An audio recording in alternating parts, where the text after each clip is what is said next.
I'm Burble Mantequilla. I have rearranged my entire flat. Guinea pigs are behind me now, and we are trying to get to the end of Act 1 of Corpse Factory. Not get to the end of Corpse Factory the game, just get to the end of Act 1. It's taking forever. But let's do it. Let's jump in.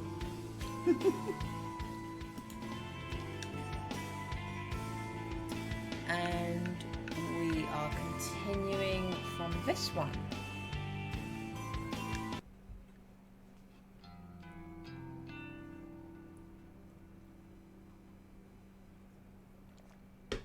Oh, the guy found out, or just out and out accused her and said, "You are Corpse Girl." He should be here by now. I was pretty clear about meeting at 5:30 p.m. It's already 5:45 and he isn't even in sight. I thought for sure that he wouldn't miss a chance to meet up with me again. I can't contain my nerves. I try to tell myself that I'm only angry because of trepidation and I'm not actually angry at him. This is a big moment for me. I've never once revealed my identity to anyone. I assume he would take it in his stride. I wouldn't be going through with this if I didn't firmly believe that. Hi. Oh, there he is. He made me jump. You made me jump, dude. Don't do it. Is my phone going to accept that I'm streaming yet?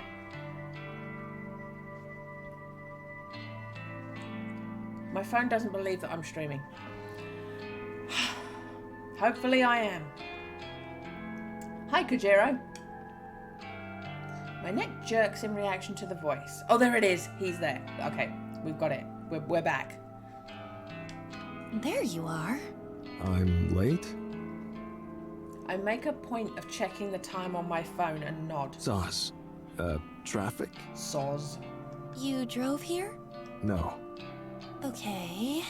What did you want to discuss? I have a request for you. And a confession. Kojiro's eyes widen and he looks me up and down. Knew it. I blink and look down at the ground. He's known for some time. I was fooling myself thinking that my stupid attempts to erase suspicion of my identity were working on him. You're going to confess your love. Been waiting for this moment. Wait, no, that's not... Shh. No more words. I accept your heart. Kojiro, I don't... Call me Koji now. We're one. No need to be shy. Is he taking the piss? He better be taking the piss. This isn't getting me anywhere. Thanks to my frustration and nervousness, I simply blurt out my true confession. I'm Corpse Girl. Kojiro doesn't react. Well, he cocks his head a few degrees to the side, slowly and surely, if you can even call that a reaction to my sudden outburst. Yes? Okay. So, a kiss to commemorate our love? Did you even hear what I just said? Of course. I'm Corpse Girl! I'm the one behind the corpse photos, and the deaths, and... It feels kind of strange to say these things out loud. For some reason, it leaves a sour and bitter taste in my mouth that I can't swallow. Yes, I know. Knew it since our first noise chat. Our first noise chat? Remember? You messaged me late at night. Asked me if I knew about Corpse Girl. Is that what tipped you off? You assumed I was her just because I mentioned her? No. Then... how? How did you figure it out? You asked me to look up names. Names of Corpse Girl's victims. Oh yeah, I did, huh? That was stupid of me. I suppose that gave it away. No. Other people could have known those names. Then... come on, throw me a bone here. How'd you find out?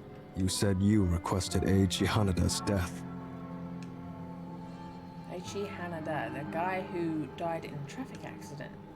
I remember that I lied to Kojiro about being the one to request his death. It was the only way I could escape his suspicions at the time. If I remember correctly, it threw him off my trail for a while. He believed I was the one who requested the death, so that explained how I knew he was one of Corpse Girl's victims. But if what Kojiro is telling me now is true, then my light actually had the opposite effect. How did it make him figure out my identity? I don't understand.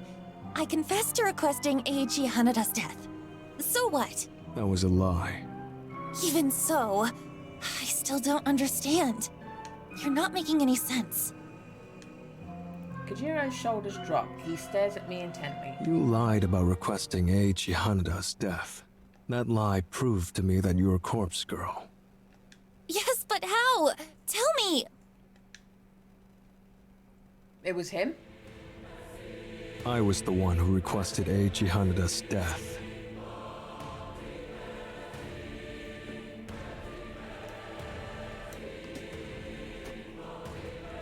Let's just absorb this rocking soundtrack.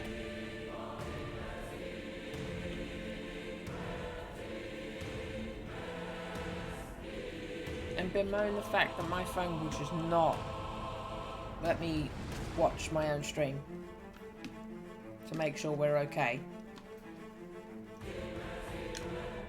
Kojiro's deadpan countenance makes his claim believable beyond all doubt.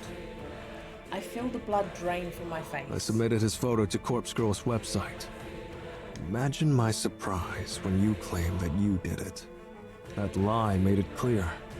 You knew his name. You knew he died. You knew he was Corpse Girl's victim. Ergo, you are Corpse Girl. Despite my dazed state, I can't fault his logic. I took credit for something Kojiro did. Of course that would paint me as a liar in his eyes. So, you've known this whole time. Yes. And yet, you still met up with me. And not just today, but at the cafe too. Yes. Aren't you scared of me? No, that's not the way I'd put it. You should be scared of me. After all, I requested the death. Had motive for murder, even if I didn't carry it out personally. Imagine what else I'm capable of. I subconsciously take a step back from Kojiro's suddenly looming form. From our discussions, I know you don't kill your victims. You just nudge them, urge them, tempt them with death as an escape from their fear. You're no murderer. What reason have I to fear you? He's right. He's absolutely right. He knows everything about Corpse Girl's methods. My methods.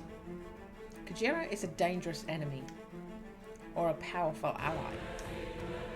And it's up to me to decide whether he's with me or against me. I recall our conversation at the cafe. He claimed he would support Corpse Girl if she came to him for assistance. He's a fan. He would support her obediently, no questions asked, as long as the price was right. So all I have to do is make him an offer he can't refuse. Join me. Hmm? Help Corpse Girl rid this fucking world of the fetid filth that infests it. I decide to quote a certain passage from a book that Kojiro himself gave me, a paragraph from Strange Flower that has stuck with me for some time. There's a certain beauty in death, a macabre certainty, an absolute state of finality. Nobel Sinclair. You understand what I'm talking about.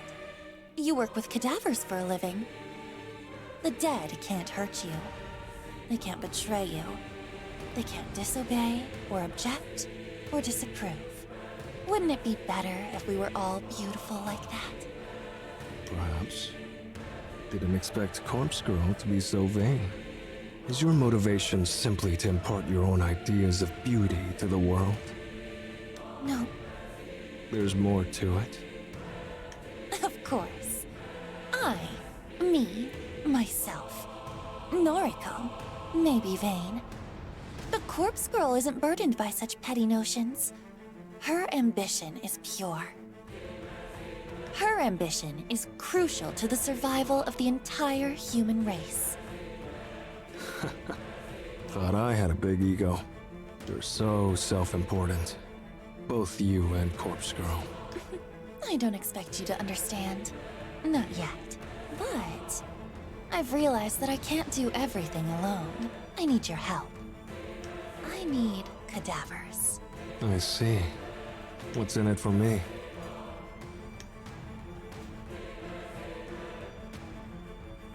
This is the critical point of our negotiation. Remy's equal on pellet over my shoulder. It could all fall apart here if I don't offer something that Kojiro considers worth the risk. The question is, what does he want? What does he desire? I propose an equal partnership. You'll reap half of the benefits from Corpse Girl's work.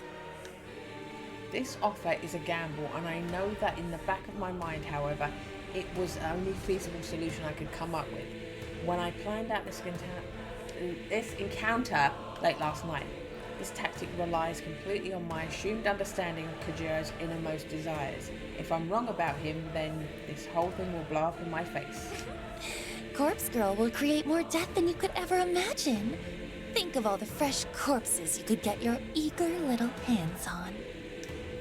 Kojiro shakes his head, his lips pursed in a thin line of disapproval. Sorry. Already got my fill of corpses. Morgue's full enough as it is. I narrow my eyes and stand my ground. I can't back down now.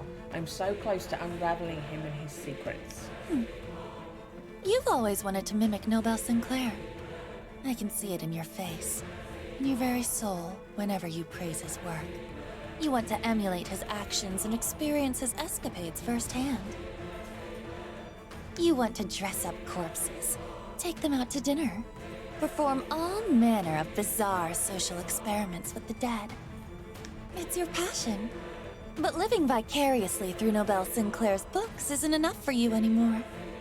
And that's where your fascination with me, with Corpse Girl, stems from. As soon as you figured me out, you knew I was your gateway to satisfying your lust for the macabre. You work with cadavers all day, every day, but you can't get them out of the morgue with eyes on you at all times. But I can. I have the perfect plan on how to withdraw all the corpses we could ever need. Half of them for you, and half of them for me. An equal partnership.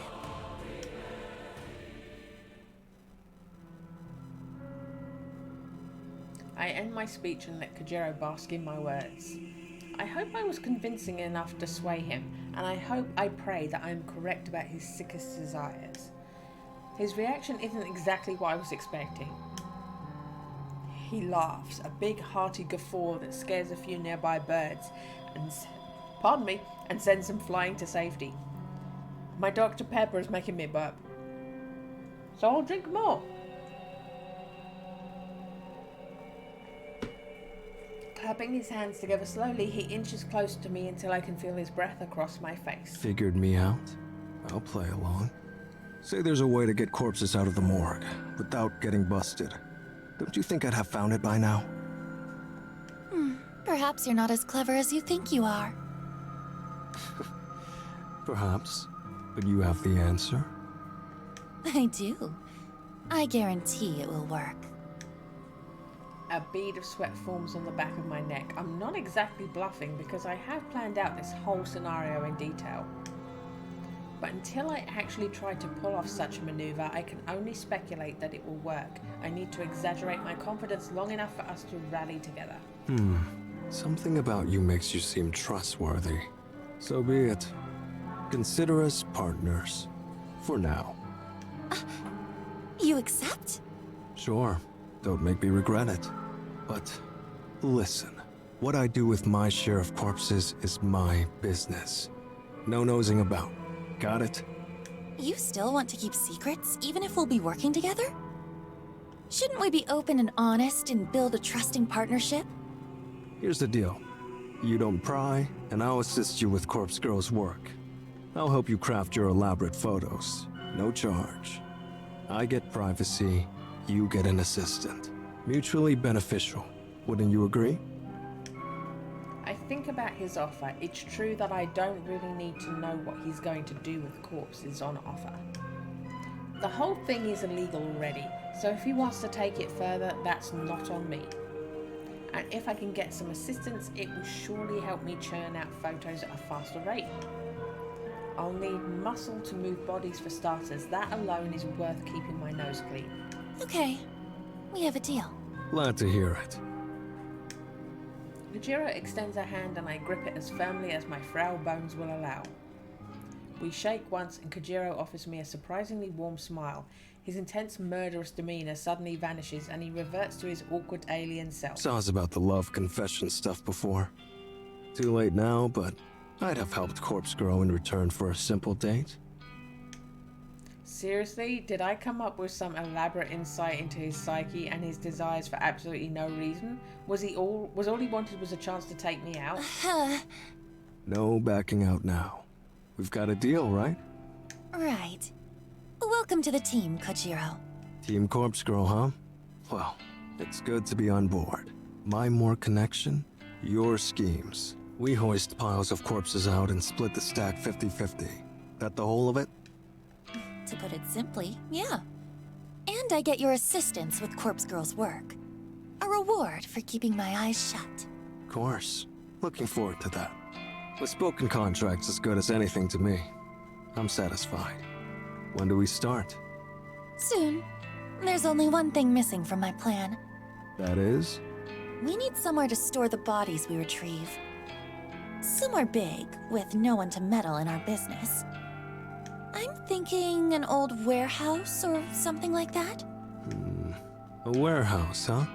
What about an abandoned factory? I might know a place. A factory? An abandoned factory all for our corpse collection. I like the sound of that.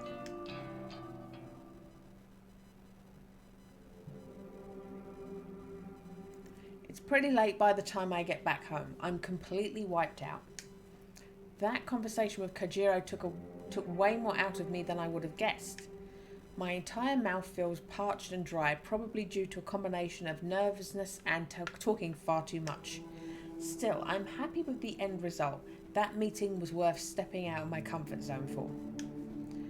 I'll wait for Kojiro to get back to me about the abandoned factory. Once we secure a location like that, our real work will begin. I figure that I should turn in for the night since I need to be at the office in the morning. But the ever-present tug of curiosity pulls at my sleeve and I feel myself being drawn to my laptop. I'll take a quick look for new requests, just a peek. Laptop open and logged in, I feel the surge of endorphins slug me across the face when I see the notification for one new request. Squealing like an overly excited schoolgirl, I open the message and view the details.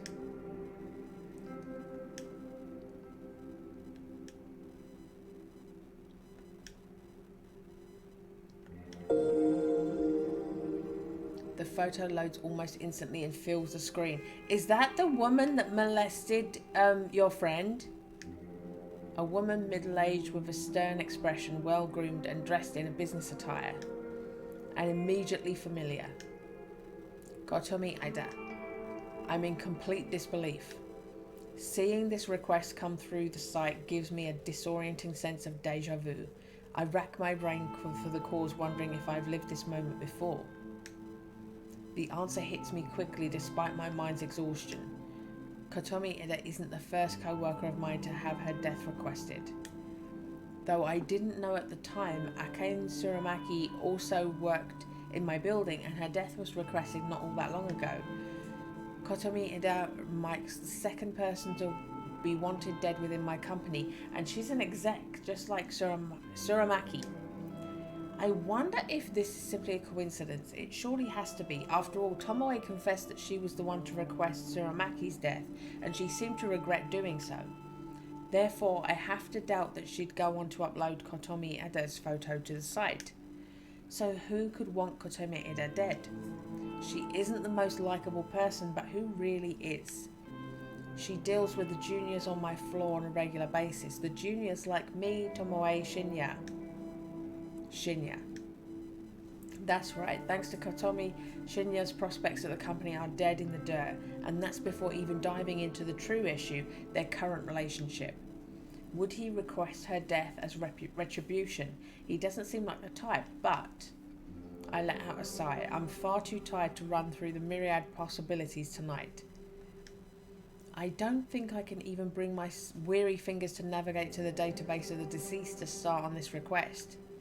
I'll tackle this tomorrow. No matter the reasons behind the request, Kotomi Ida will receive a corpse photo. That's my conviction as Corpse Girl after all. I close the lid of my laptop and throw myself down on the bed, begging for sleep to claim me quickly.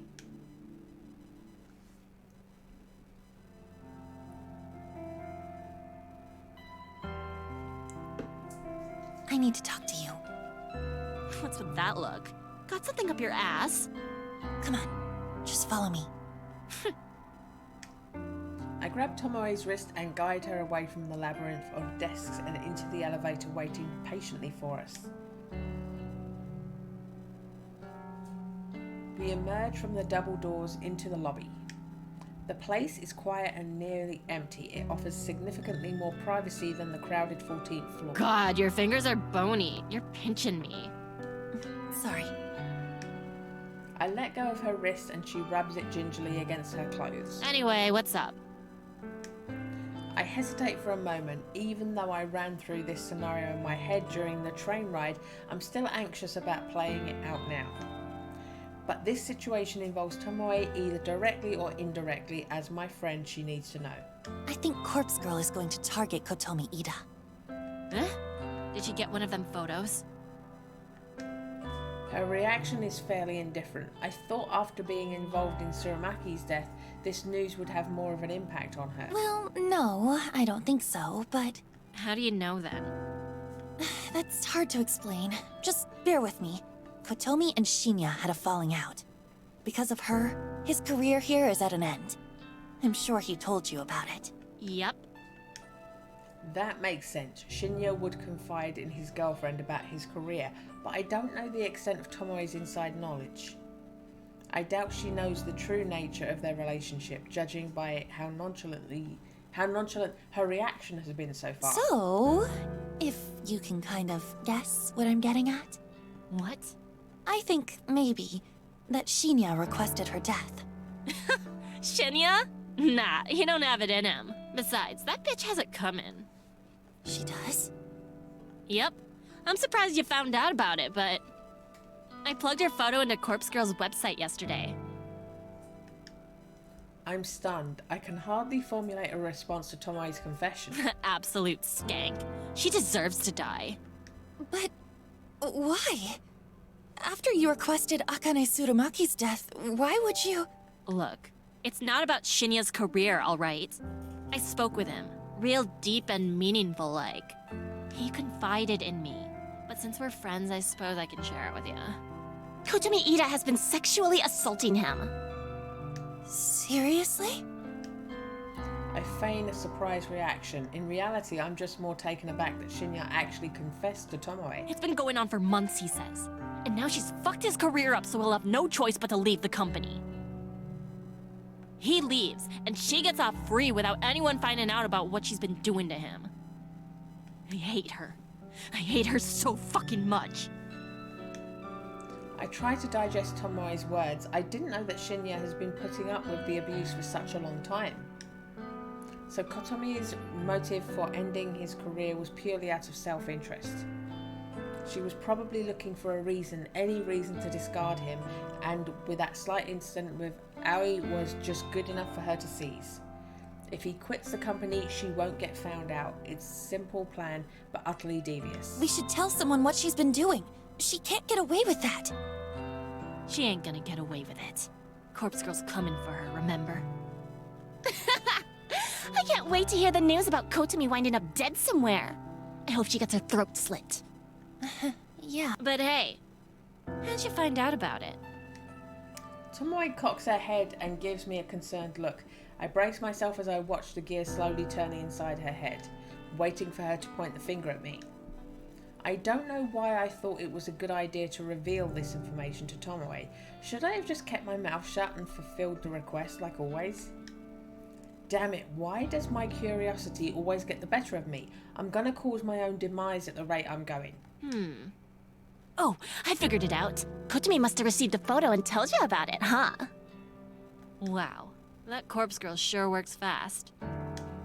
Tomoe's gleeful expression suddenly caves in and she gasps. Wait a minute. Why would she even show you something like that? When I think about it, there was that time you got a photo, but nothing happened to you.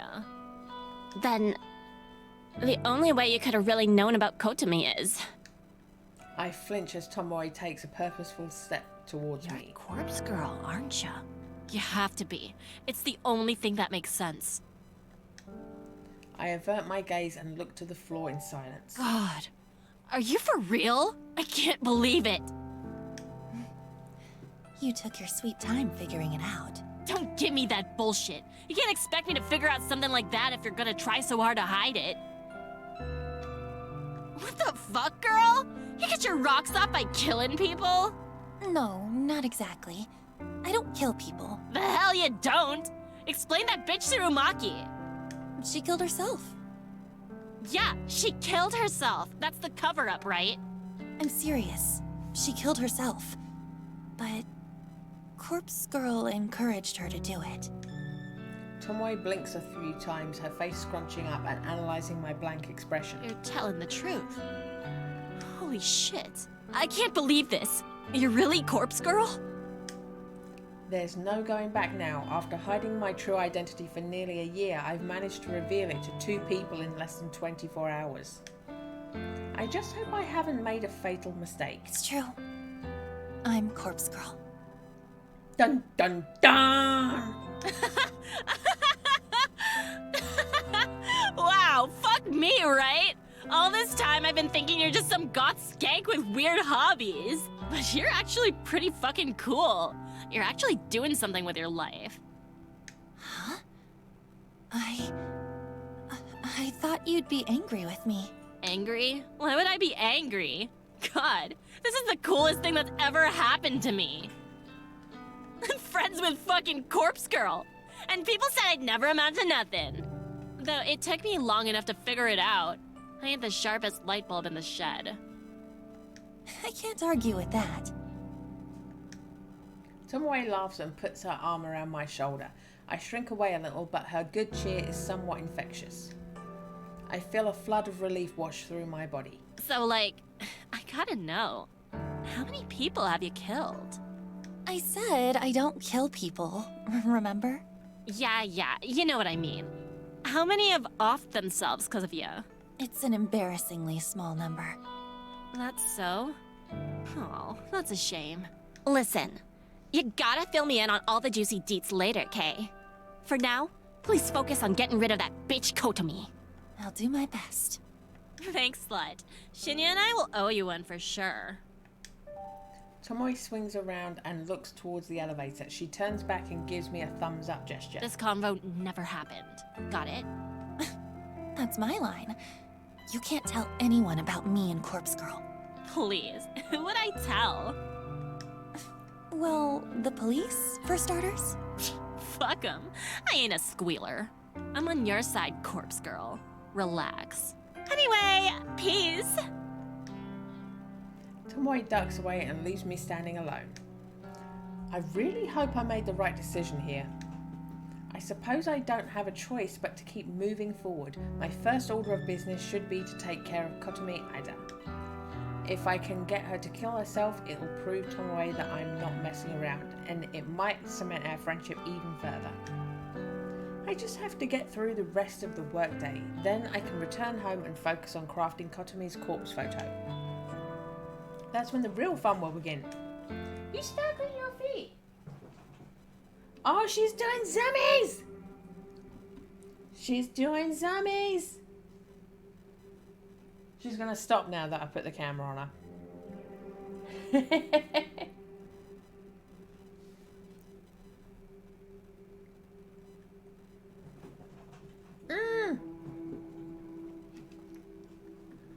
Zombie! Zombie rogue! Zombie! Yay! Oh, she likes her cage. She likes her cage setup. I'm so pleased. I'm so happy for you, little one. I'm so happy for my little friend. You like your cage? Remy says, I like eating. Eating is better than running. Rogue says, Zoom! Zoom, zoom, zoom! Oh, Rogie! Good girl! You're so happy! You're so happy! Okay. The novelty has not worn off. I reach into the drawer and clutch I'll try and speak again. I reach into the drawer and clutch a cheap plastic burner phone between my fingers. Crafting the photo of Kotomi Ida is done. All I need to do now is send it. I thought about waiting until tomorrow, but I already put off making the photo for a day, so I'll make my move tonight. During editing, I timestamped the photo with tomorrow's date, 10:46 a.m. It doesn't leave much time if Kotomi receives the photo tonight, but I'm confident the plan will be effective. Kotomi will look at the photo tonight. She'll either freak out and end it all immediately, or after a sleepless night of anxiety, she'll pull the trigger, figuratively speaking, instead of going to the office in the morning. I could cross my fingers and hope that by divine intervention, someone else will take her life, but based on my recent failures, I don't think that's likely anymore. If anyone else was ever involved in the deaths of Corpse Girl's victims, I don't think they're still around. Why else would my last few attempts have failed? No, my best bet is to urge Kotomi to simply kill herself. A convincing enough corpse photo might be enough to lure her to her death. Do I get to see it? I didn't see the last one you did. When I turn on the boner phone, I'm happy to see the battery is still charged. I load up the phone number masking app, enter my trademark digits, and then shoot the photo into the network. If Kotomi is a screen addict like the rest of society, she'll be freaking out in about 10 seconds. Since this victim is going to have a quick turnaround time, I'll take the burner to the back shed tonight to store it, and I'll ditch it on the way to the office tomorrow. I'm not expecting a reply within such a narrow time frame, so there's no need to hold on to the phone for 24 hours, like I normally do. Clutching the phone with one hand, I grab my keys from the kitchen bench with the other. I step towards the front door. Beep, beep, beep. The phone in my hand vibrates violently, and I nearly drop it in terror. What the? I bring the screen swiftly to my face and read the alert. One new message. Without thinking, I unlock the phone and open the message.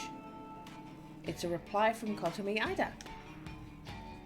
You think this is funny? I know who you are. I'll report you to the police. Oh my god.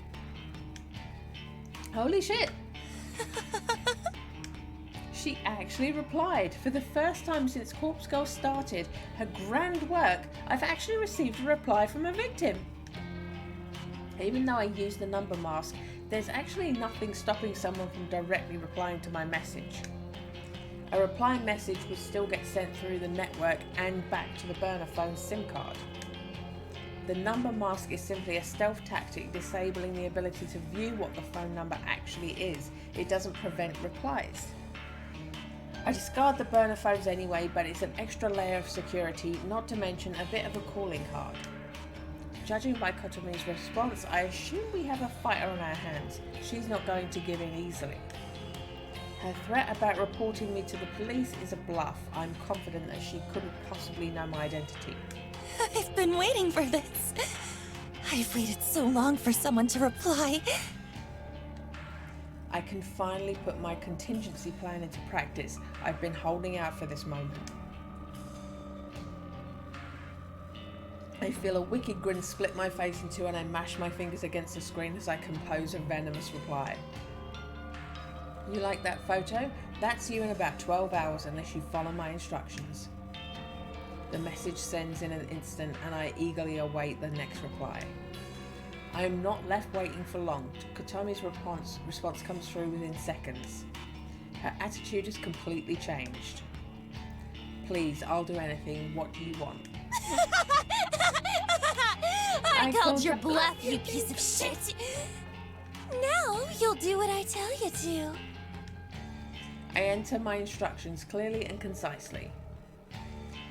Pack 500,000 yen into a bag, put in a coin locker at 6644 at Shinjuku Station. Retrieve the item already inside. Put the locker key inside a full soda bottle and leave it on top of the locker. After I send the message, I decide to add one last bit. Do it now, make sure no one sees you. Then go to platform 12, do not board a train. Await my instructions. Satisfied with this addendum, I hit send. If Kotomi truly fears for her well-being, she'll carry out the instructions. Her response arrives shortly. Okay, I'll do it. I'm going there now. Yes! I've done it. I've convinced her. I'll collect the money once I'm sure she's no longer hanging around. 500,000 yen is nothing to sneeze at. It's not life-changing, but it'll cover my rent for a good few months. I chose this amount to simply test the waters. Asking for an insane amount would make it impossible for a victim to follow through. But I figured someone like Kotomi, an exec for a big company, would easily have access to this much dough. I'll go collect the money. And if everything goes well, Kotomi Ada will disappear before sunrise.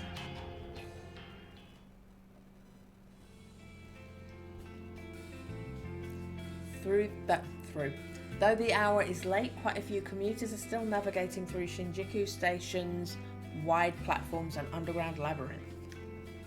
The train station beneath my feet is a sprawling metropolis that extends below the city. It's packed with restaurants, shops and other outlets. But as I'm standing on one of the countless train platforms above ground, that world might as well be a completely different dimension.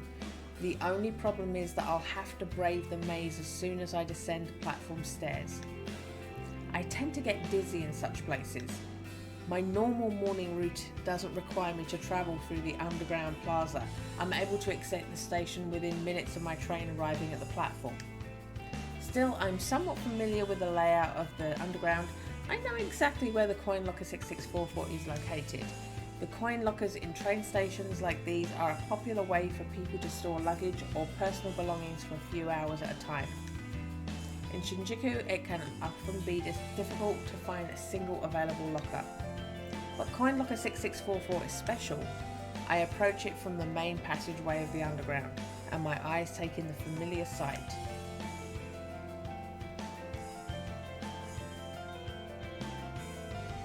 Locker 6644 sits in the middle row, nestled between countless other lockers.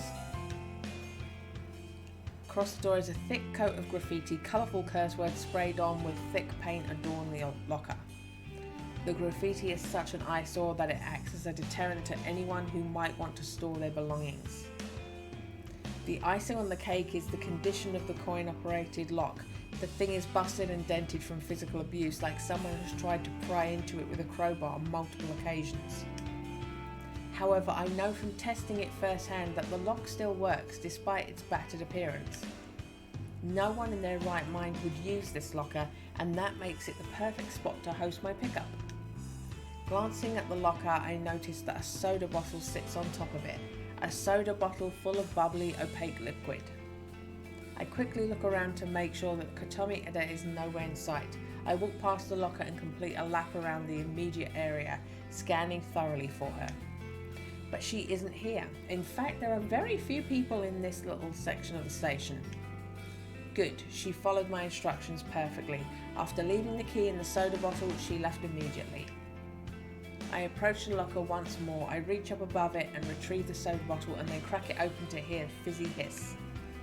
I bring the lip of the bottle to eye level and peer inside, trying to identify the shape of a key within the swirling ocean of carbonation.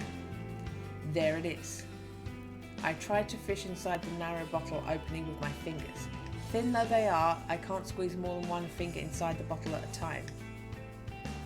I could tip the bottle over and let the soda and the key spill out onto the floor, but if someone sees me being a nuisance and causing a mess, it'll draw unwanted attention. I've got no choice but to chug back some of the soda and try to catch the key in my mouth. As disgusting as the concept is, I need to steel myself. I raise the bottle to my lips, tilt my head back and pour the foul liquid into my open mouth. The saccharine tang of artificial flavouring assaults my taste buds and I immediately want to vomit. But I'm committed to seeing this through. I can throw up later. The most important thing is getting the key. It isn't until the bottle is half empty that the cold metal key drops into my mouth.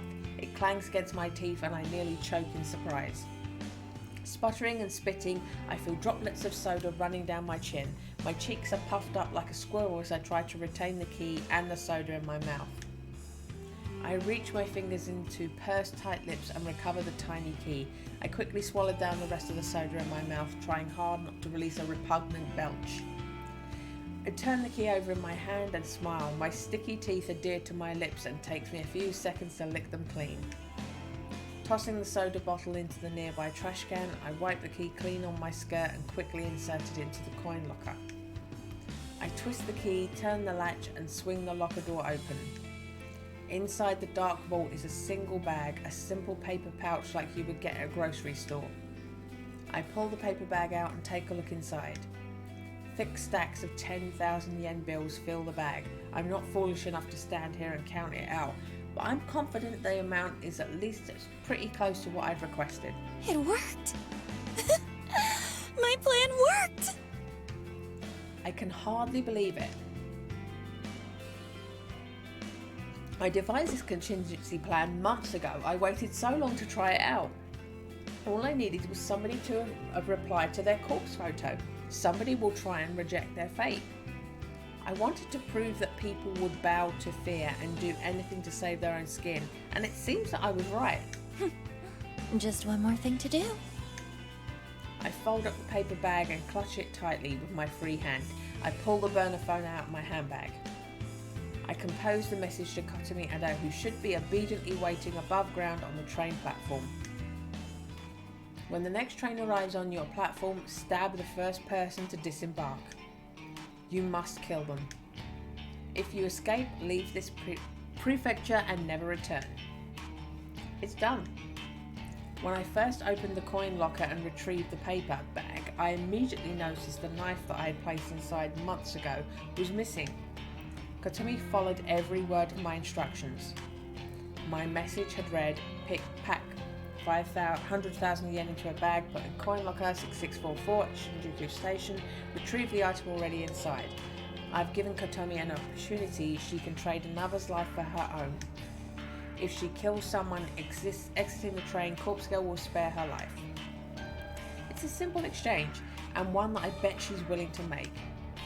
If she gets away with the murder, she'll flee from this place. I won't see her ever again, and neither will Shinya or Tomoe. To us, she'll be as good as dead. And as for Corpse Girl, well, as long as a body is claimed in exchange, she'll be satisfied. After a few minutes of waiting for a reply to the message, I figure that she's not going to write back. She's probably getting ready to fulfill her task. Keen to witness how this unfolds, I take the nearest escalator up toward the train platform.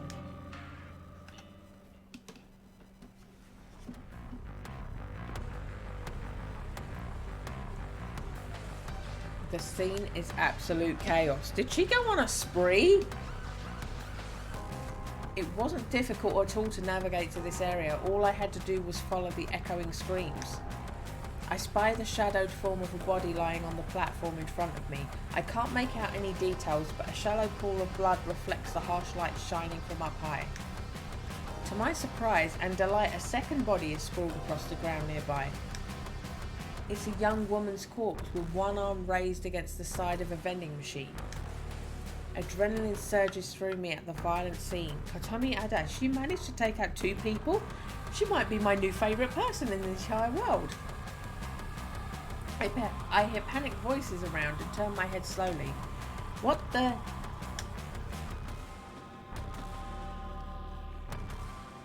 Two more bodies are on the ground. 2 men in expensive looking suits are collapsed in puddles of their own lifeblood. One of the men is still moving and groaning, pleading for somebody to stem the tide of gore. A familiar lustful tingling sensation begins to stir and rise through my belly, my thighs and my pelvis. I feel my toes clench and my breathing grows heavier.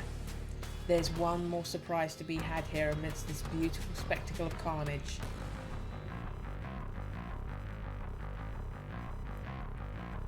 A woman is slumped in one of the plastic chairs that lines the platform. Her head is tilted, her suit jacket stained with red. A thick knife with a black grip protrudes from the side of her neck. A bubbling river of vital fluid cascades around the glimmering blade and pools within her shirt collar. Even with her face masked with blood, it doesn't take me more than a few seconds to recognize her identity. Kotomi Eda. Dead.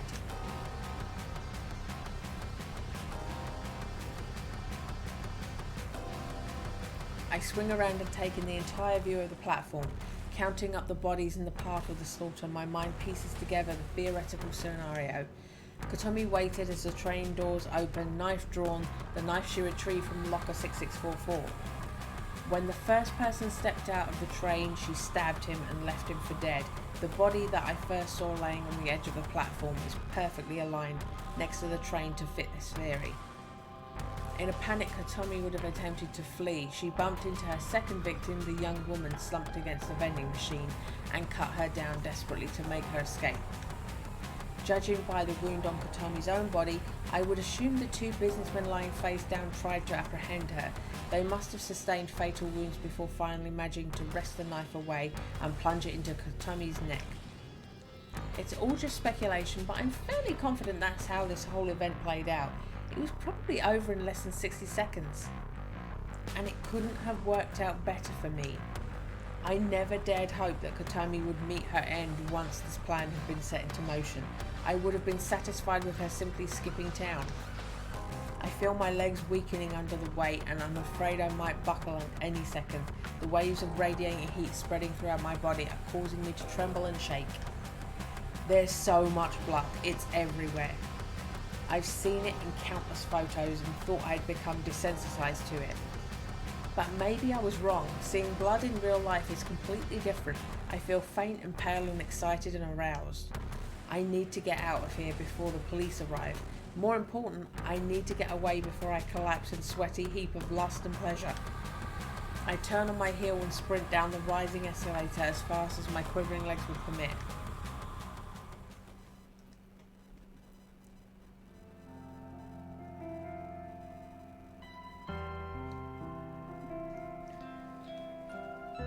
Another morning fueled by coffee. Once again, I didn't manage to get much sleep last night. I want to say it's not my fault, but I know that's not entirely true. The grisly visage of all those slain people on the train platform was burned into my mind's eye. Every time I started to drift off to sleep, a splash of blood or a fleck of gore would appear in my thoughts, and I would snap awake again. And the sight of Kotomi Eda with a knife sticking out of her neck made me shiver more than a few times. Nevertheless, I'm here now, at the office as usual. Witnessing violence on that level in person was a different experience than I had expected it to be. However, it has helped steel my resolve. I'll need to desensitize myself to that kind of carnage if I'm to continue with Corpse Girl's ambitions. I set down the second empty can of coffee on my desk and lean back in my chair. I catch a glimpse of Tomoe tapping away on her keyboard, completely oblivious to what went down last night. There was a news broadcast regarding the event, of course, but the finer details of what occurred have been kept under wraps. It will probably take the police and the media a little more time to get the story straight. It's not often that mass killing spree takes over the news, and whether or not the identities of those involved will be revealed is beyond me. For now, I'll assume that Tomoe is in the dark about the event. I don't take her to be the kind of girl to be up to date on current events. Even if she did hear about the stabbings, she couldn't possibly know that Kotomi was the culprit. I should probably fill her in later though. She'll want to know that Corpse Girls claimed her victim, even if it was in a kind of roundabout way. Good girl, Ruggy! I stretch my arms above my head, let out a small sigh, and proceed to crack open a third can of coffee before getting back to work.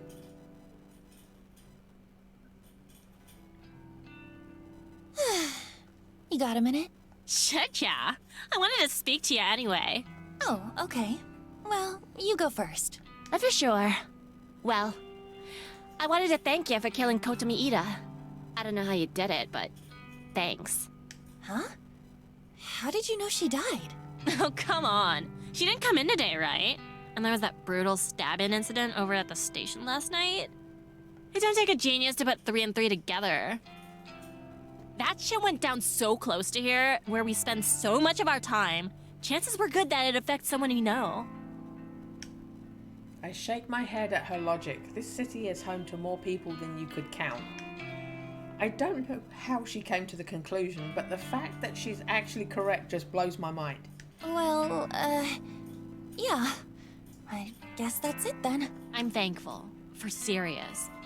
Yeah, Corpse Girl really did me and Shinya solid. If there's ever anything you need, like, no matter how dirty, then count me in. I owe ya. Thanks. I'll keep that in mind. Sure. So, like, what'd you want to say to me? Oh, I was going to tell you that Kotomi is dead. Beat you to it, skank! But I got a question or two. How'd you get someone to go on a killing spree and take Kotomi out along with the others? I mean, it wasn't you going around stabbing people, was it? No, of course not. Oh? It kind of happened outside my control. I sent Kotomi a photo of her corpse, just like Corpse Girl's standard mode of operation. And I gave her the instructions to kill someone, if she didn't want the circumstances of the photo to come true. Holy shit. She kinda ran with it, I guess. Seems like she took out 4 people before someone fought back and stabbed her. I think I'm in love with her, to be honest. You weird slut! That's horrible! You weird slut! That's horrible! Let's dwell on that bit of dialogue while I get comfortable in my chair. You weird slut! That's horrible! With a gleeful look on her face. What can I say? She went above and beyond. Still, thanks. Really. Shinya will be stoked. That's okay. Just doing Corpse Girl's job. Where is Shinya, anyway? Oh, he was in earlier. Went home a bit early because he wasn't feeling well. Think it was just because he was dreading running into Kotomi, but... well, he'll sort himself out soon enough. You know, Noriko, you've changed a lot. I have? Toads. I mean, I know you act different around me now that we're friends, but it's more than that. You look, I don't know, kind of better? Healthy or something? Oh. I didn't know about that. Serious, though. I don't know. Maybe I just see you different now that I know who you really are. Maybe. Anyway, I'm gonna get going. You wanna grab a bite or something? Not today, sorry. Maybe another time? Sure thing. Right. See you, skank! Tomoe slaps my shoulder affectionately and takes off towards the train station. You left the office, but it wasn't the end of the office workday. Everyone just leaves whenever they want. If I remember correctly, she did say that she'd be happy to help me out in the future. No matter how dirty the work is, I'll definitely have to take her up on the offer if the need arises. Another interesting thought crosses my mind. Tomoe seemed kind of surprised that I managed to manipulate Kotomi into going on a killing spree. To be honest, I'm also amazed I managed to pull that off. Which gets me thinking, would it be possible to manipulate more people in the future? After all, I came out of last night's ordeal with 500,000 yen in cash and a bunch of bodies claimed in the Corpse Girl's name. It's a fascinating prospect. There might be something to this. If I can successfully pull the right strings, Corpse Girl's ultimate ambition might be fulfilled sooner than I thought. I continue to dwell on the unlimited possibilities as I make my way to the station.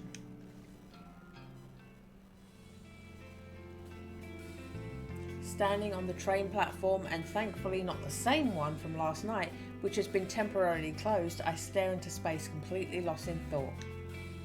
I start to wonder how Kojiro is getting on with finding us a suitable location.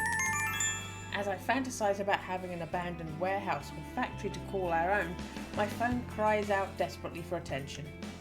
I retrieve it from my handbag and glance at the screen. Kojiro is requesting a noise voice chat. I absent-mindedly wonder if he read my mind and knew I was thinking about him as I answer the call. Hello. Want to see the place? No greeting, huh?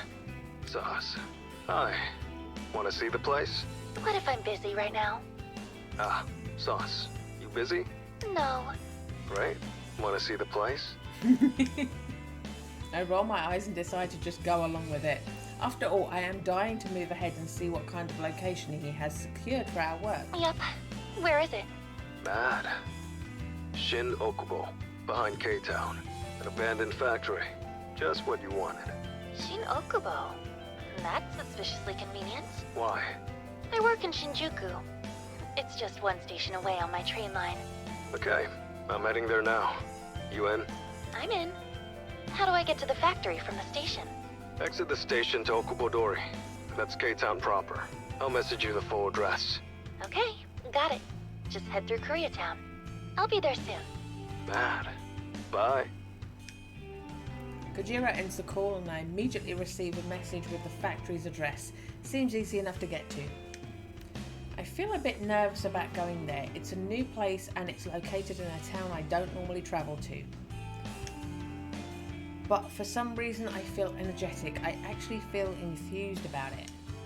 Maybe it's because I haven't been hidden away at home all day. I've been at work around other people. Perhaps that helps me acclimate to the concept of going somewhere new. And the chances of someone sneaking up behind me and strangling me in broad daylight are pretty slim, I think. As I put my phone away, the train pulls up to the platform. The same train that was going to take me home will take me to Shin Okubo, and it's the very next stop from here. I'm a little wary of how convenient this is turning out to be. Could be Kojiro's luring me into a trap, but I don't know. I think he genuinely wants to be involved with Corpse Girl's work. I board the train and stand by the doors, ready to disembark at the next station.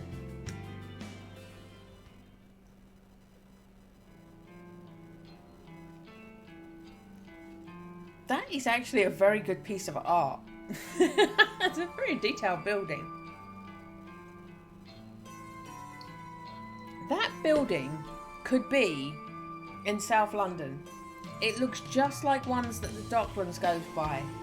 When I'm getting the DLR to the Guinea Pigs vet, there's multiple buildings that look just like that. The abandoned factory is almost exactly how I imagined it would be. Tall, broad, foreboding, eroded and worn down with brick walls and steel sheeting covered with thick layers of black exhaust. Gigantic metal pipes protrude from within and wrap around the exterior, only to re-enter through vents here and there. A series of ventilation shafts and chimneys line the roof, but they don't release even a single puff of smoke. This place has been shut down for a long, long time. The front entrance is located in the rear of a small parking lot. Its simple steel door has been chained up and padlocked. Further along the side of the building is the loading dock, an expanse of asphalt that leads to the concrete path and the giant roller door. In the dock sits a derelict van covered in brown tarpaulin. This place is amazing! You haven't seen inside yet.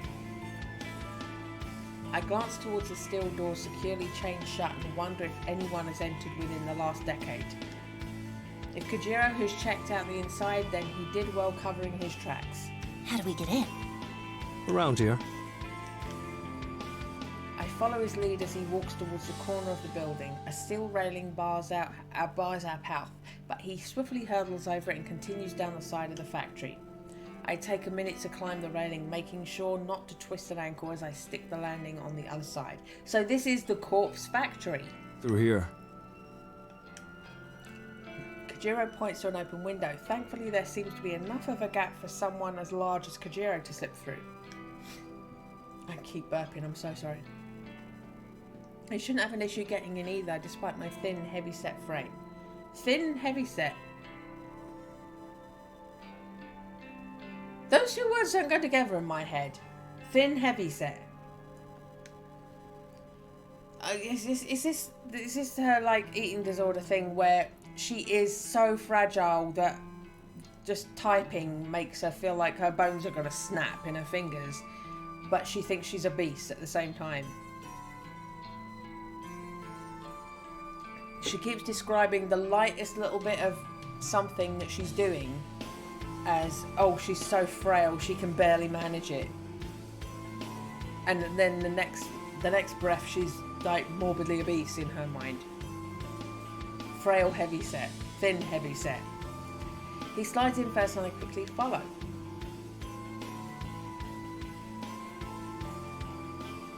And with that, I find myself inside the factory. The place is huge, it's an open plan design and it's pretty much empty. A few stray pieces of old machinery line one wall. A small forklift, a pallet jack and a bunch of buckets and mops catch my attention. All of this could be useful for our little operation. A number of iron workbenches are piled up in the stack. They look heavy and rusted, but they would probably make good tables for resting corpses on. Aside from these miscellaneous items, the factory is essentially bare. The concrete floor is in bad shape, cracked and worn from probably 50 years of use. The thick brick walls are scorched in some places and dented in others. Still, It's perfect. Thanks. Figured you'd approve.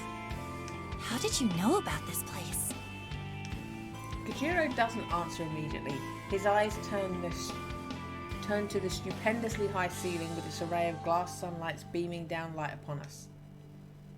After a minute, he turns back to Dad me. used to work here. His dad. What did he do here?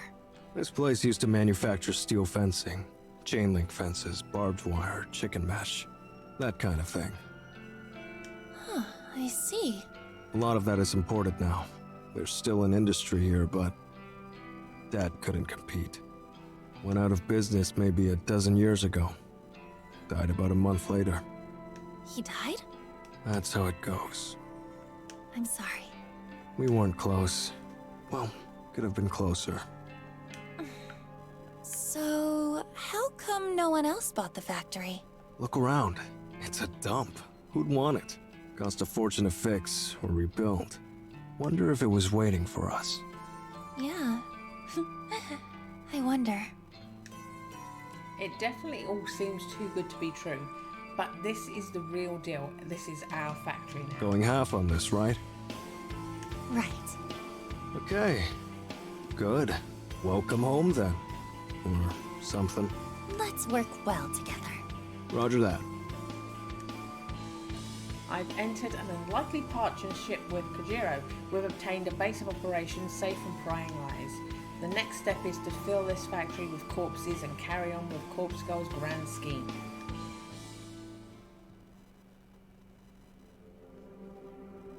Thanks for accompanying me home. No problem. Should I come upstairs?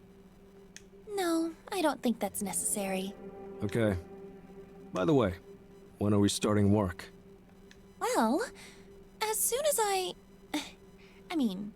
as soon as Corpse Girl receives another request for a death, we can start on it. Oh, no grand heist from the morgue first? Think about it. It's important that the cadavers I use match the details of my victims. I won't know what kind of cadaver to use until I receive a photo of the victim. Guess that makes sense. What's the big plan anyway? How do we lift corpses from the morgue? I had a feeling he would ask about this sooner or later. I did tell him that I had a perfect idea after all. I imagine the biggest issue is writing off the bodies, so to speak. If a cadaver goes missing or is unaccounted for, there will be an investigation. Am I right? Guess so. We need to be able to take the bodies away from the morgue without anyone ever knowing they're gone. So, the solution is simple. We only take the cadavers that are due to be cremated. Okay, wise guy. A delivery company picks up the cremains nearly every day. Huh? Cremains? That's what the ashes are called. Oh, right. So what do we hand over? Empty canisters? It's simple. Fake ashes. Yeah, right. Fake ashes. Like I just have those lying around. Kojiro stops mid-sentence and stares straight at me. Huh. Might be onto something. Don't tell me you do have those lying around. Not fake ashes. Real cremains. Bodies are cremated every day. Wouldn't be hard to take a bit off the top.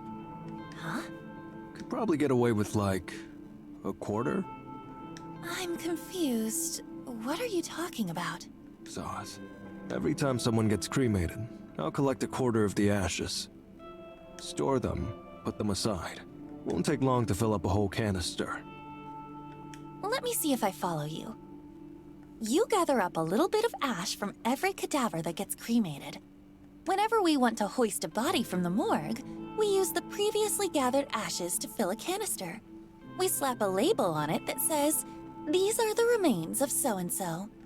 Then we take so-and-so out of the morgue. We record that their body has been cremated, when in reality, it's been snatched from the morgue. I imagine the canister of ashes just gets picked up with all the others going out on the same day. Pretty much. We also put a token in the canister. A token? Like a dog tag. Has the cadaver's serial number engraved on it. Normally attached to the body before cremation. They don't burn. Lets the cremains be identified later. Do they really call them cremains? I see. Can we get our hands on those tokens? Sure.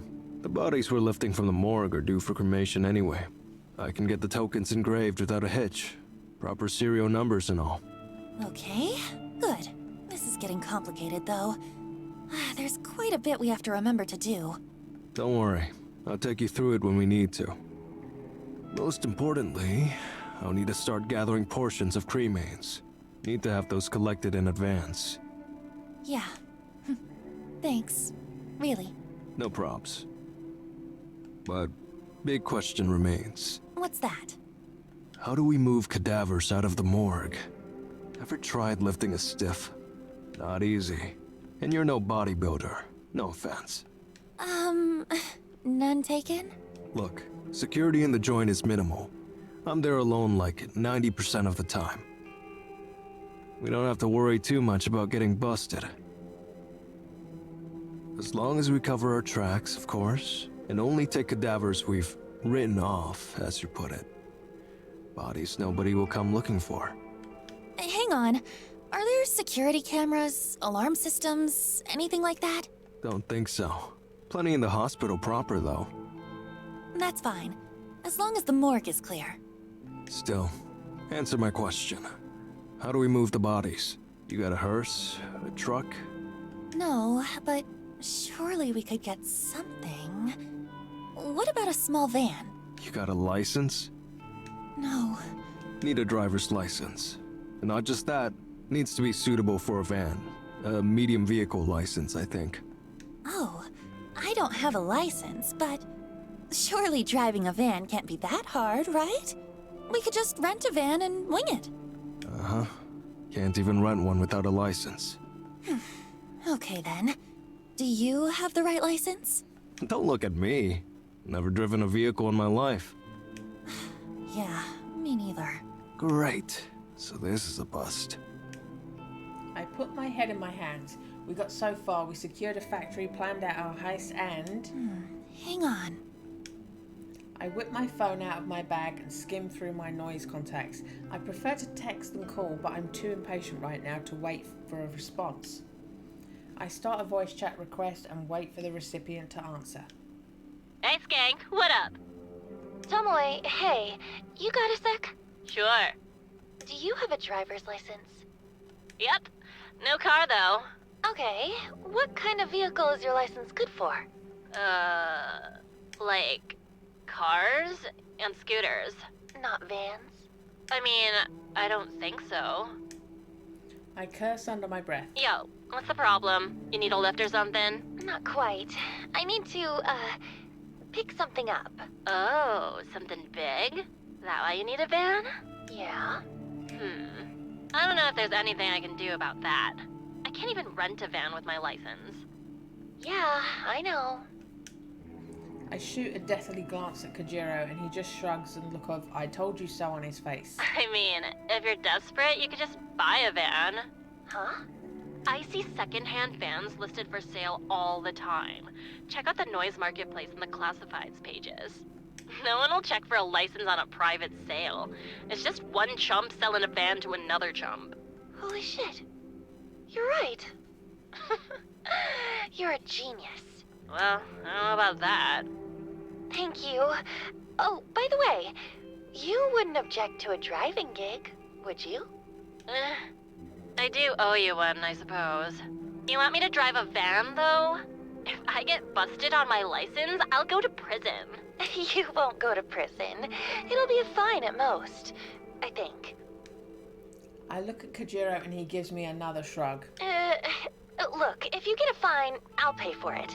That cool? Yeah, what the hell? What are the chances of getting busted anyway, right? Can you text me the deets or whatever? The address and stuff? Shinny just got to my place, so I gotta get the door. Okay, will do. Thanks, Tomoe. Sure. Later, slut!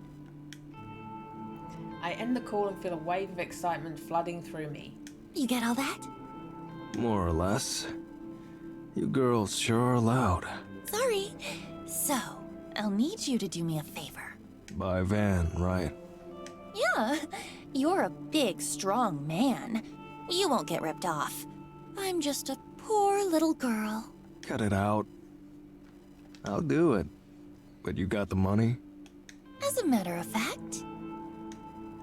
I fondly remember swindling a cool 500,000 yen from Kotomi Eda just this week. We've got a 500,000 budget. Will that do? Maybe. Can't get you anything modern, but I'm sure it's enough. Great. You think you can get something tomorrow? I'll try. The noise marketplace, right? That's right. Well, no promises. I'll do my best. Thank you. Really. Yeah. Okay. I'm heading off. Unless you actually do want me to come upstairs. No. No, she's a lesbian. She's in love with her best friend. Unrequited love with her best friend. Roger that. See you tomorrow. You're not getting any. Probably. Kojiro turns with little more than a wave, exits the building, and crosses the street. I quickly ascend the stairs with a slight spring in my step.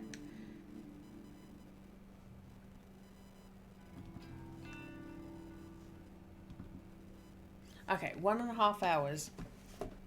My drink that's making me burp a lot is nearly finished, so I am going to have a pee break. I'm more eager than usual to get the day started.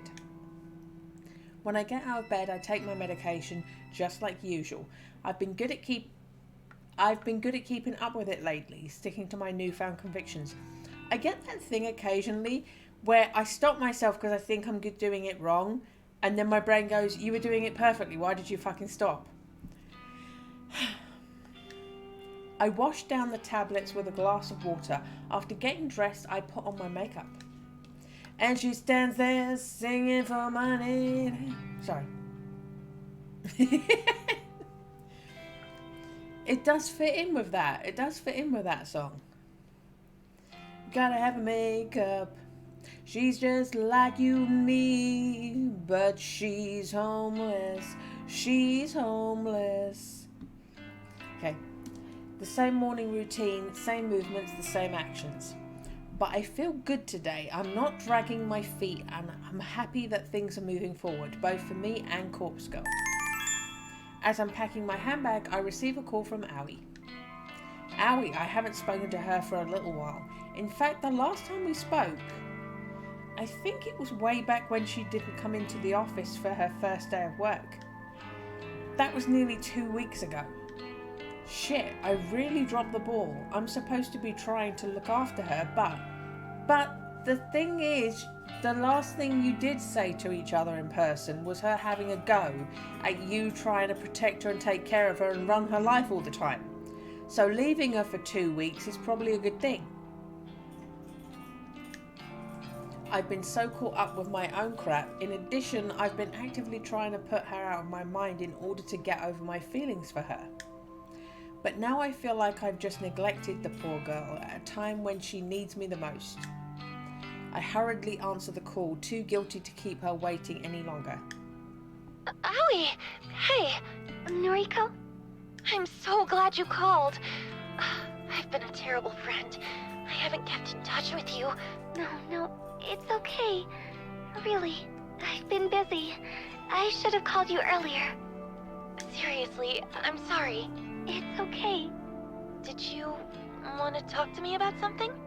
Yes. Well, I think so. Please, you can talk to me about anything. I'm Noriko, remember? Yes, that's true. So I wanted to ask, have you ever heard of something called Corpse Girl's website? Aoi knows about Corpse Girl. Yeah, I've heard rumors. Really? Wow. So does it really exist? Apparently, yeah. I couldn't find any solid information about it. What is it? Well, How do I explain this to her? Should I explain this to her? Aoi is so sweet and innocent. Does she need to know about a website designed to conjure an omnipresent spectre of death? it's all just hearsay. I wouldn't take it too seriously. Oh, but I want to know. Well, people say that you can use the site to request somebody's death. Requested death. But how?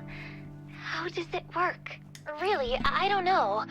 I've heard that the victim receives a photo of their own corpse. The photo is supposedly sent from the future. Whoa. Really? That sounds like something from a manga. Yeah, suppose it does. Have you ever used the website? Of course not, silly. What kind of person do you think I am? Sorry. Why are you so excited about this anyway? Oh, no reason. I kinda just like weird stuff like this. You do? Oh, I never knew that. You don't know everything about me, Miss Noriko. Even through the phone, I can sense that Aoi is still in a happier mood than usual. Her cheery voice gives me a sense of nostalgia, and I think back to the time we spent together in school. Don't go using the site, okay? It's not good to mess with crap like that. Don't worry. I wouldn't use something so scary. I just heard about it, and, well, I got kind of curious is all. I'll just prompt the next school friend I bump into in the mall to do it for me. All right. By the way, how is everything? Are you still working at the maid cafe? Yeah. And that customer of yours? He's still around. You're not in trouble, are you? No. A light suddenly switches on in my mind, and I realise why Aoi was asking about Corpse Girl's website. Aoi? You're not thinking about requesting that guy's death, are you? Aoi, you told me that you didn't even want to get the police involved. Now you want him dead? It's not what you think, okay? If he dies, it won't be because of me, right? Then the rest of my family won't know I was involved. They won't disown me or think less of me. Aoi. Look, I'm not going to go ahead with it, okay? Besides, you don't even believe the site works. So... I feel terrible for Aoi. Part of me wants to scream for her to do it, to request that arsehole's death and let me or Corpse Girl take care of him. But part of me knows that she can't handle it. She would be crushed with guilt if he really did die. She's delicate and emotional. Being responsible for the death of another human being, a family member at that, would devastate her. Aoi. My best advice for you is to go to the police. Don't mess with requesting his death. Hey, I gotta go now. I can see her pouting face in my mind, the face she makes when she doesn't get something she wants. She's not a childish person. Yes, she is. She talks, she baby talks. She baby talks, Noriko. Are you listening when she speaks? She baby talks. That's not something that she just is. That's calculated. She talks like that for a reason. Her disappointment is often evident in her expressions. I'll speak to you soon, okay? Okay, bye. She ends the call and I heave a sigh. Okay, right now, I want Noriko and Tomoe to get it on with each other. They've actually got chemistry, and Tomoe does not baby talk. I get the nagging feeling that she's going to do something rash, but really, can I blame her? That guy, whoever he is, has been harassing her for so long. It's only natural she'd be at her wit's end. So, if she makes a request, I'll take care of him. And if the guilt eats away at her, I'll be there to comfort her. It's the least I can do as her friend, Noriko. It's the least I can do as Corpse Girl. As I resume getting ready for work, I can't help but replay the conversation in my head. Aoi definitely seemed excited about the prospect of Corpse Girl's website being the real deal. Excited, eager, filled with anticipation, that same dizzying feeling I get whenever waiting for a victim's death. Waiting for a victim's death. And then it hits me, and I immediately realise why Aoi was so excited, why she called me in such an uncharacteristically talkative mood. She wanted my opinion on Corpse Girl's operation. She wanted affirmation, confirmation. She wanted reassurance that her victim really is going to perish. She doesn't know that I'm Corpse Girl. She simply wanted a knowledgeable friend to confirm if the rumours are true. Because she had already submitted her victim's photo to the website. And she can't wait to find out if he's going to die. Throwing my handbag to the floor, I grab my laptop from the bed. It's right where I left it before falling asleep last night. I boot it up and log into Corpse Girl's website. The little blinking notification that I dream about seeing greets me. 3 new requests. 3 new requests? Is she being stalked by 3 relatives? How? I can't believe what I'm seeing. I quickly queue up the photos to download.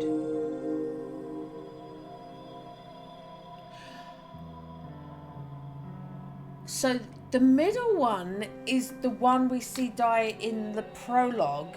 The ones to either side of her are her co-workers.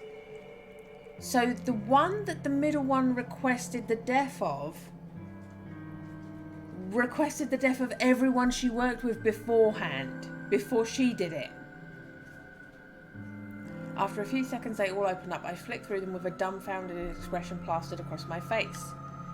They're all female, so that rules out my theory that Aoi has requested the death of the guy harassing her. I suppose she really was just excited about the prospect of the website, but hadn't actually gone through with anything yet. But what really surprises me about the new request is that I recognise one of the young women, yet another person I'm familiar with. Out of all the people in the world, what are the chances of knowing multiple people requested through the website? The girl is Emi Katsuno, if I remember correctly. She went to senior high school with Aoi, Shinya and myself. I never liked her much. In fact, she was somewhat of a bully toward me. Nothing more than name-calling, but in my mind that's as bad as anything else. It's not hard to imagine someone wanting her dead. The other 2 victims are strangers to me, a ditzy-looking airhead with pink hair and a worn-out, strained woman who could be anywhere from 20 to 40. To get 3 new requests all at once is remarkable. How am I going to work through all of these? Whose little feet are tippy-tapping? Oh, it's Topanga. Topanga's getting excited. She's exploring outside the cage now. She's coming outside the cage and then going back in and telling her auntie what she's found. It's a shame that my operation with Kojiro isn't fully set up yet. It would be fantastic to go all out on these requests, secure some corpses and take some truly convincing photos. Well, there's no use stressing over that. The best thing I can do is simply get to work on forging some photos. In fact, maybe I'll skip work today so I can dedicate the time to crafting these photos. It's Friday after all. It's pretty much the weekend. No one will care if I don't show up at the office. I nod to myself as if convincing my own mind that I'm making the right choice. I load up the database of the deceased.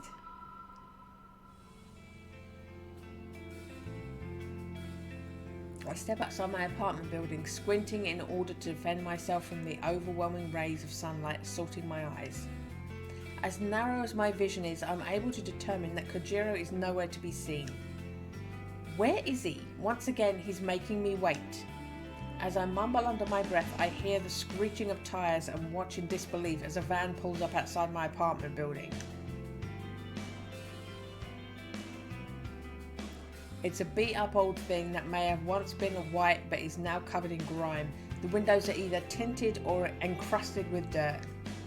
To my surprise, the window on the passenger side lowers and I see some familiar faces. Next to Kojiro, in the driver's seat, is none other than Tomoe. She's waving and grinning like a lunatic. Hey, skank! So, how's this?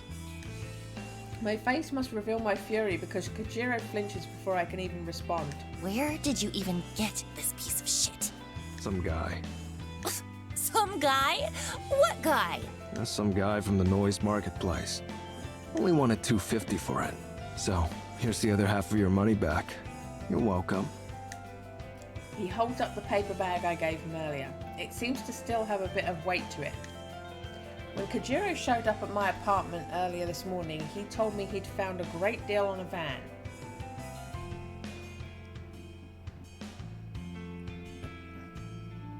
Have I crashed? I had a good feeling about it and I handed him the money to go and secure the vehicle. However, he mentioned that he needed a driver to haul it back. He asked me to call Tomoe for assistance. Thankfully, Tomoe agreed to help. Any opportunity to leave the office was good enough for her. I never expected her and Kojiro to come back driving a death trap on wheels. Unbelievable. We're not going to die in this thing, are we? Who knows? It has AC! Great. Did you ask the guy if anyone has ever been murdered in it? What do you care? He's gonna see a lot of corpses before we're done with it. He's got a point, but I still don't feel good about it. We're picking up corpses in this thing. It's important. And you owe me one, remember? That shit's gross. I don't mind driving, but come on. Ugh, whatever. As long as I don't have to touch nothing. I'm doing the heavy lifting. Don't worry. Tomoe leans over Kojiro and squeezes past him awkwardly to speak to me in a hushed voice. Who is this weirdo anyway? When you said you wanted me to go pick up a van, I thought you'd put me in decent company. Sorry. He's my, business partner. This is all for corpse girl shit, right? Well, whatever. I'm cool with it. Just hope this dude doesn't try to cut me or nothing. She pulls back and gives Kojiro some air. Anyway, get in. Huh? Going to the morgue. Hang on. I haven't planned anything yet. You want to do this now? If not now, when? Any other time, after I've had a chance to get organized. You have requests, right? Yeah, 3, actually. Right. So let's go get some bodies that match. But you haven't even had time to put aside any ashes. You were gonna collect a little from each cremation and put them aside and... Already done. Seriously? Worked night shift last night. Got like 3 or 4 canisters saved up. You said you've got 3 requests? Well, how convenient. But... This operation was your idea. You want to do it or not? I'm just not ready. Kojiro thinks he can just rock up to my place and take me to the morgue, somewhere I've never been. I've had no time to prepare myself, no time to even think about it. Visiting the factory yesterday left me feeling pretty exhausted. Having to tackle another new place today is simply too much to I ask. told you I'd guide you through the process, right? There's nothing to worry about. You don't understand. I've never been to the morgue before. Tomoe shoots me a quizzical look from behind Kojiro. You nervous? I think I understand. For me, it's the most relaxing place on Earth. My little sanctuary. Really? Sure. No one to talk to me, no one to bother me, unless you count the dead, of course. I suppose that's true. And you won't be alone. You've got me and this chick. And this chick. It's Tomoe. Thank you very much. Right. Sauce.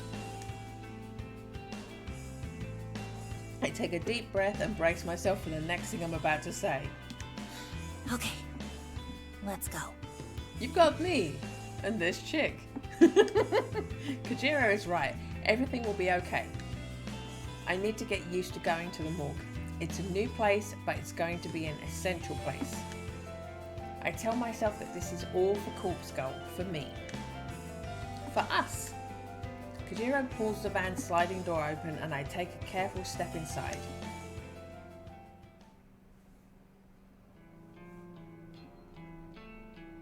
The morgue is a lot colder than I imagined it would be. This is like the title screen, isn't it? I berate myself for not bringing a sweater, but there's nothing I can do about it now. The place has an icy, otherworldly feel to it. It's depressing and clinical and devoid of hope. And then there's the stench. It's not as overwhelming as I feared it may be, but it lingers and claws at my senses. It clings inside my nostrils and mouth and the very interior of my skull. It's very easy to understand why Kojiro's clothes always smell like this place. Once the odor gets a grip on you, it doesn't let go. Honey, I'm home. A poor joke in poor taste, even Kojiro. I feel like I'm going to vomit. Even Tomoe is looking a bit paler than normal. I'm surprised she accompanied us inside after she spent the whole drive over insisting that she would stay in the van. They store bodies in here. Of course. See all these lockers?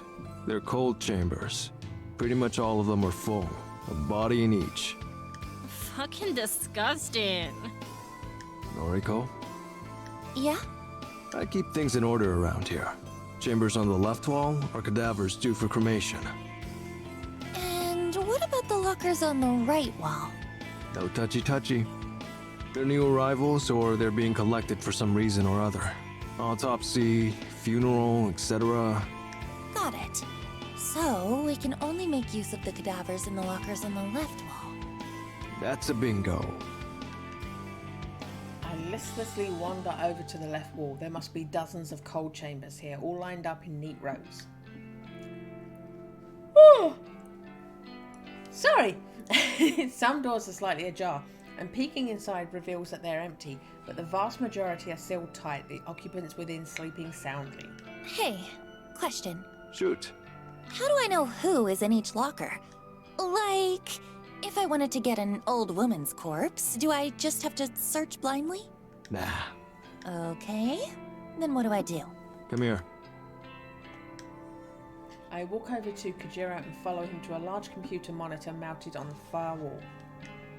He taps on a little panel inset to the wall and the shelf pops out revealing a keyboard and a mouse. Familiar with databases? Somewhat. Perhaps all my data entry experience at Temujin will pay off here. It's pretty simple anyway.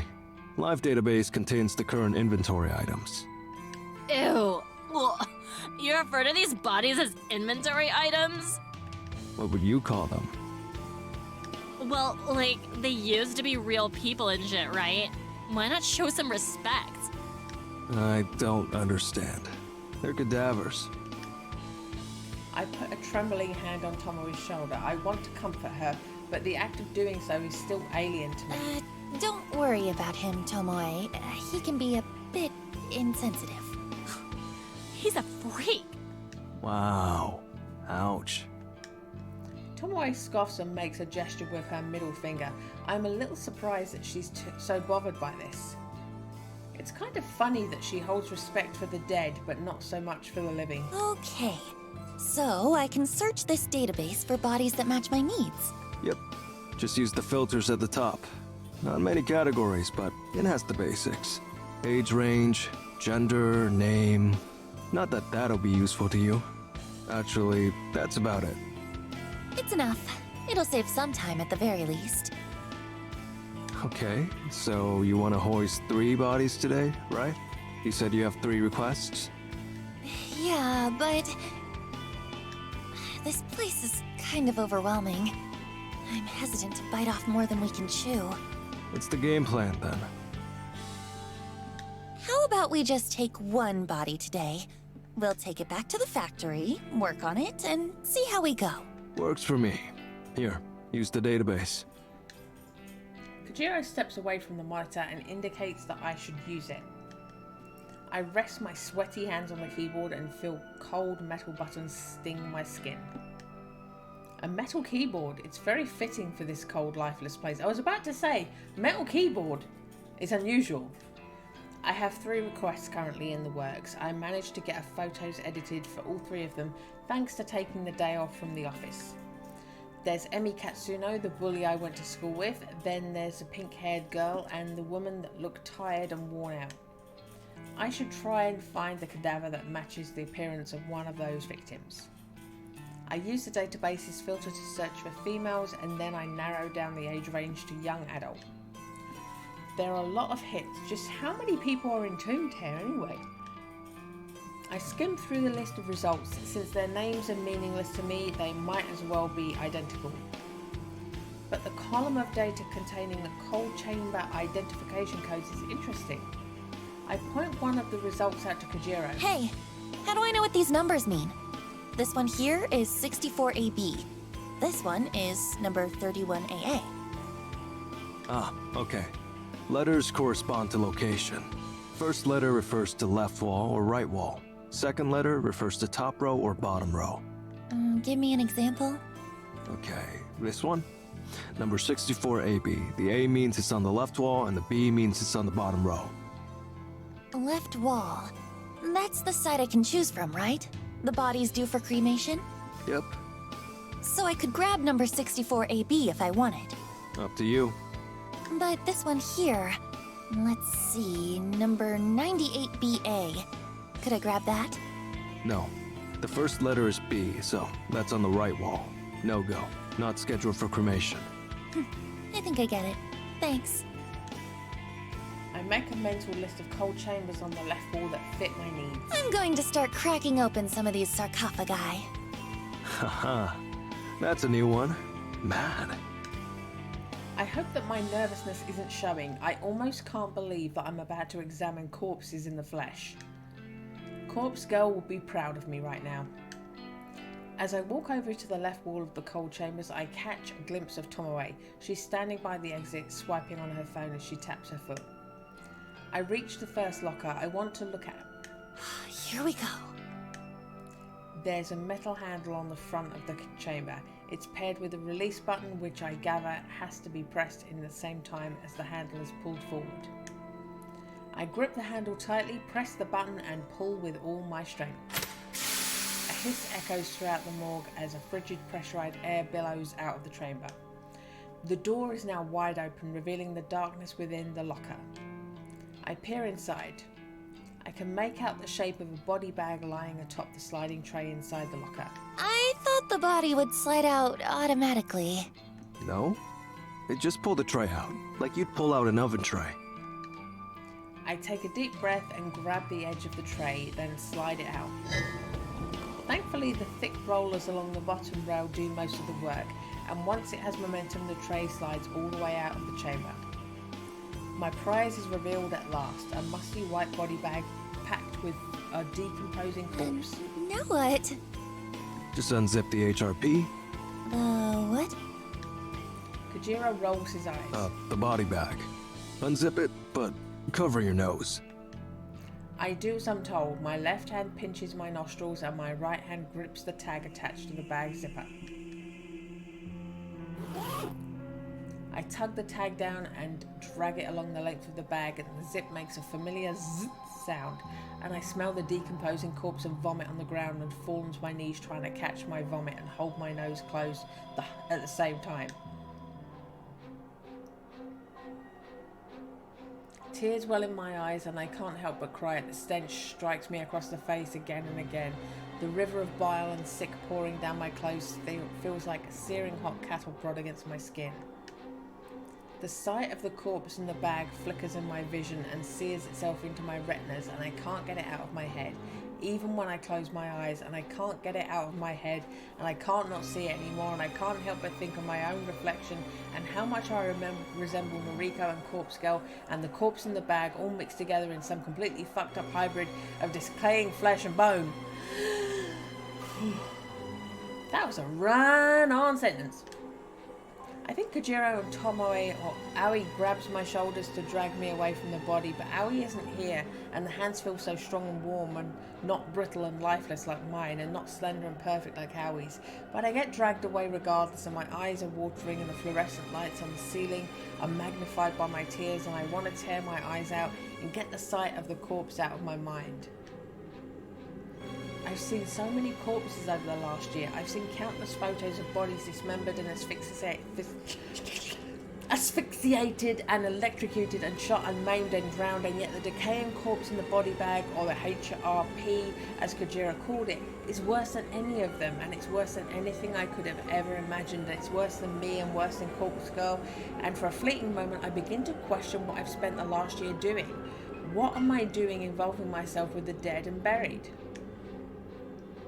The frantic screams of a girl resound in my ears and my eyes and my nostrils, and I think she's calling my name, but it doesn't sound like my name. It sounds like Noriko or something along those lines. Maybe Yuriko. Maybe she's calling out for my sister, but my sister isn't here and Noriko isn't here, and I'm the only one laying here on my side in the cold tile floor and covered in warm vomit and hot tears, and I feel the body lying next to me and smiling and offering me a cup of coffee from that lovely French cafe I went to one time.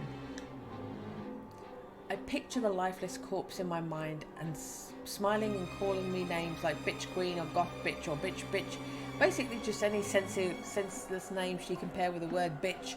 That word I hate so much that Yuriko always used to call me, that Mother always used to call me. That word carries so much hate and contempt and yet rolls off the tongue so easily. The lifeless corpse keeps calling me names, keeps taunting me, keeps growling out her long blonde hair, and she taunts me with her fake smile and fake eyelashes.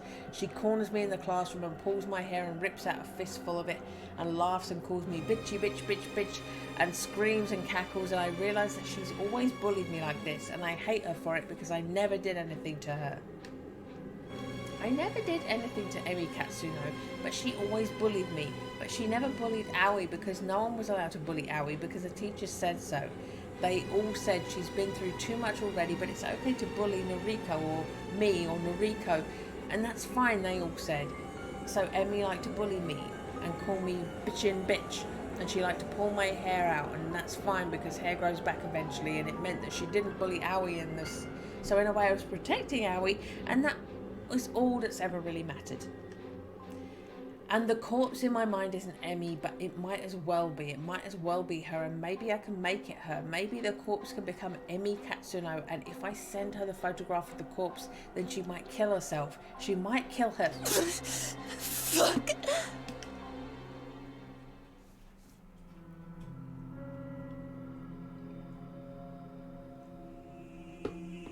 My neck cracks loudly as I sit up straight. I blink a few times to clear the tears out of my eyes, and the worried faces of Kojiro and Tomoe appear in my vision. Yo, you okay? What the fuck, Noriko? I spit the remnants of vomit out of my mouth. I'm fine. You don't fucking look fine. You chucked up all over the place. She'll be right. Seen this kind of thing before. What do you mean? Pretty normal to react like that to a decomposing cadaver. Surprised you're okay, Tomo? It's Tomoe. Shit. Yeah, I'm fine. I don't like him, but I've seen corpses before. Well, I thought Noriko had too. Just pictures, I guess. I'm not forgetting the carnage I witnessed at the train station, thanks to Kotomi Ada. Somehow, seeing a stiff cadaver in a body bag was so much more overwhelming. Right. Are you really Corpse Girl? Apparently. Come on, let's get you up. Tomoe grabs me in a sort of bear hug and lifts me to my feet. Sorry about the vomit. It's fine. It's fucked up, but it's fine. Call it a day? I put my weight on my unsteady feet and step away from Tomoe. No. There's something I need to do. I stare straight at the corpse in the body bag. Her face is still exposed, lifeless, expressionless. Her hair is long blonde. I imagine her with a bit of makeup, some blush, some lipstick, some fake eyelashes. Whoever this was, she's exactly what I need for my next victim. That worked out well. Can we get her into the van? Okay, I'll grab a trolley. Tomoe, give me a hand? Ugh, if I have to. I nod and whisper a small thanks to both of them. Still a little groggy and unstable, I make my way to the morgue's door. I'll wait in the van for now. I need to take a moment to restore my energy. The real work will begin when I get to the factory.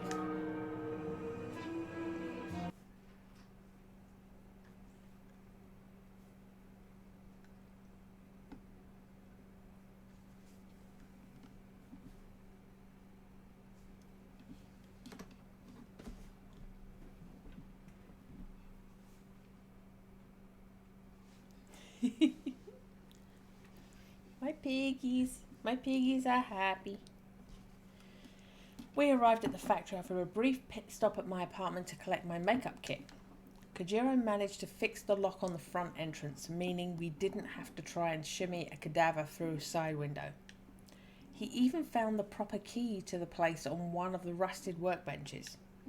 Tomoe helped drag a workbench to the centre of the factory floor, and we hoisted the cadaver on top of it. Kojiro unwrapped it from the HRB, which he explained simply meant human remains pouch. Staring down at the body before me, I now begin to wonder why I freaked out so much at the morgue. It's just a body, a lifeless thing that was once somebody but now has no meaning in its existence. It's kind of gross, but it's not really that bad. Ugh. I'm glad you've come around, but I still don't want nothing to do with it. Right, so we're here. We got your body. What now? I fetch my makeup kit from the floor beside the workbench and place it next to the corpse. We're going to make this body look as close as possible to this girl. I flash my phone at Kojiro and Tomoe, showing off the photo of Emi Katsuno that was submitted to Corpse Girl's website. Right. But why? Because then we can photograph it and convince the victim, Emmy, that it's her own dead body. Why? I furrow my brow. Kojiro coughs in my attempt to hide his laughter. That's how Corpse Girl does things. I don't know. Sounds like a shit plan. We went to all that effort to steal a dead body and you just want to take photos of it? Look, so far I've done everything with photo manipulation. And sometimes it's successful, like with Akane Tsurumaki. That bitch? It convinced her to kill herself. But I'll admit that it hasn't worked so well on Corpse Girl's other victims. So you think repeating the same thing that don't work over and over again will eventually work? She's got a point, Noriko. Corpse Girl doesn't have the best track record. Maybe something has to change. But what? This is the way I've always done things, and... I hang my head in defeat. I don't know what to do. I spent all morning crafting fake photos of my 3 victims, but for what purpose? They're not going to convince anyone to kill themselves. And now I'm standing here in the factory looking at a corpse that I want to decorate as Emi Katsuno just so I can take photos of it. And there's no point in doing so. I already crafted the photo of Emi's death, so why am I here? What the hell am I doing? You two are right. I can't keep going on like this. I've already crafted a photo of this victim's death. So I really don't know why I let it get so far. I guess I didn't truly think we'd pull this off. I kind of just went along with Kojiro's suggestion to go to the morgue. Hey, don't pin it on me. This is your scheme. The weirdo is right. This is on you, Noriko. They're right. They're both spot on. I don't know what I'm doing. I'm just wasting my time, their time. I'm wasting Corpse Girl's time. Here, give me your phone. Without waiting for approval, Tomoe snatches my phone out of my hands. She swipes past the photos of Emi, then swipes back to it. Yo, you said you already made the corpse photo. Where is it? I don't keep it on my phone. That would be stupid. The only copy is still on my laptop at home. But you've got a photo of this bitch on your phone. Well, yeah. I just pulled it from her noise profile earlier. It's exactly the same image that was uploaded to Corpse Girl's website, though. Right, right. Hold it. How did you know the Vic's name? Corpse Girl doesn't ask for her name. Oh, this girl... I actually went to school with her. It's a coincidence, I assure you. Uh-huh. Look, that doesn't matter, does it? Well, tell me what the corpse photo looks like. Well, it wasn't my most creative work. I had 3 requests to fulfill in a short amount of time, so I kinda made them all similar. I made it look like this girl, Emmy, fell from a tall building and splattered on the pavement. Fucking lame. Yeah. Why did you want to know, anyway? Well, I've got an idea for you. I know, I'm just the driver and all, but you've dragged me in this far, so at least let me make a suggestion, Kay? Okay, go ahead. We've got this here body. You've got a corpse photo of the bitch all locked and loaded. Let's kick it up a notch. Take your time to apply makeup. Make the body really look like the victim. Send her the corpse photo first, and then we'll deliver this body to the bitch. Deliver the body?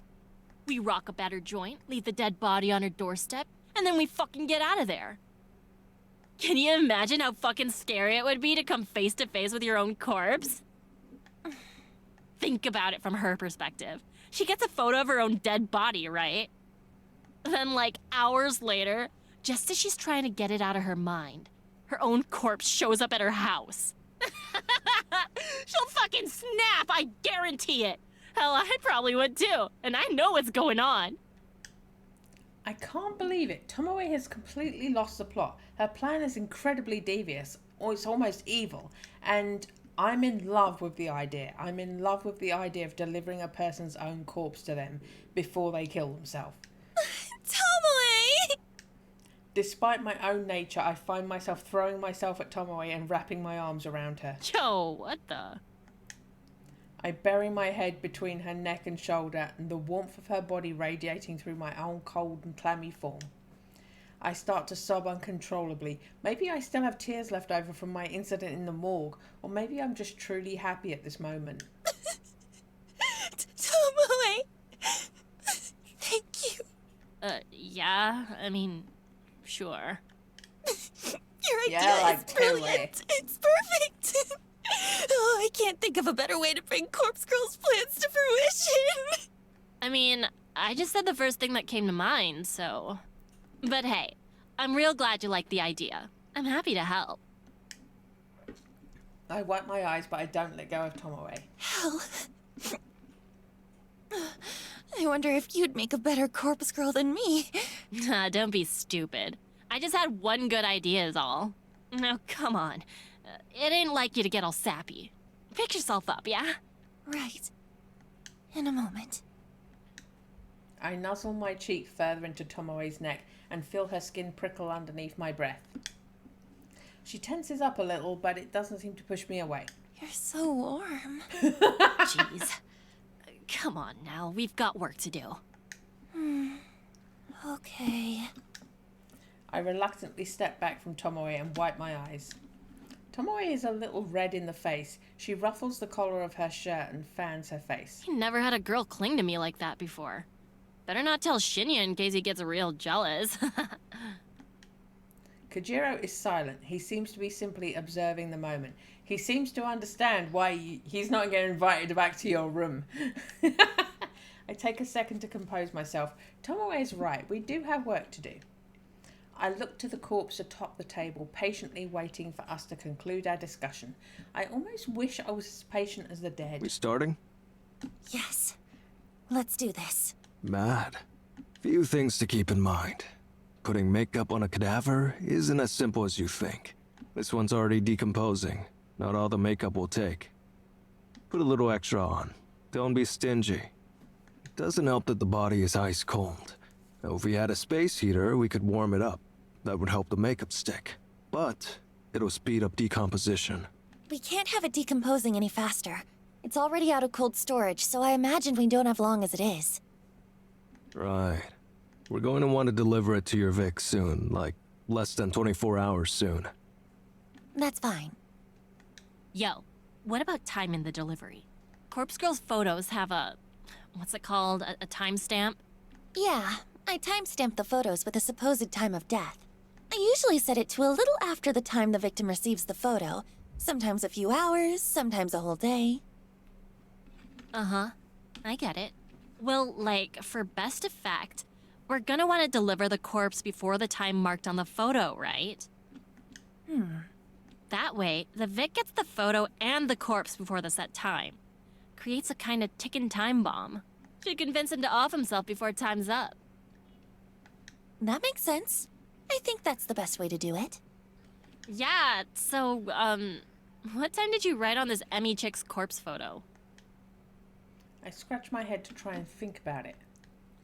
It's hard to recall since I created 3 different photos at the same time. I'm pretty confident I lined them all up one after the other, an hour gap between each one. 7:28 a.m. tomorrow. We gotta deliver the corpse before then, huh? Too early. Usually asleep. Well, you're gonna have to get your ass up early. For Noriko. For Corpse Girl. Kojiro groans, but he doesn't object further. So, I'll send the photo out when I get home tonight. Emmy will receive it before she goes to bed for the night. It should shake her a little.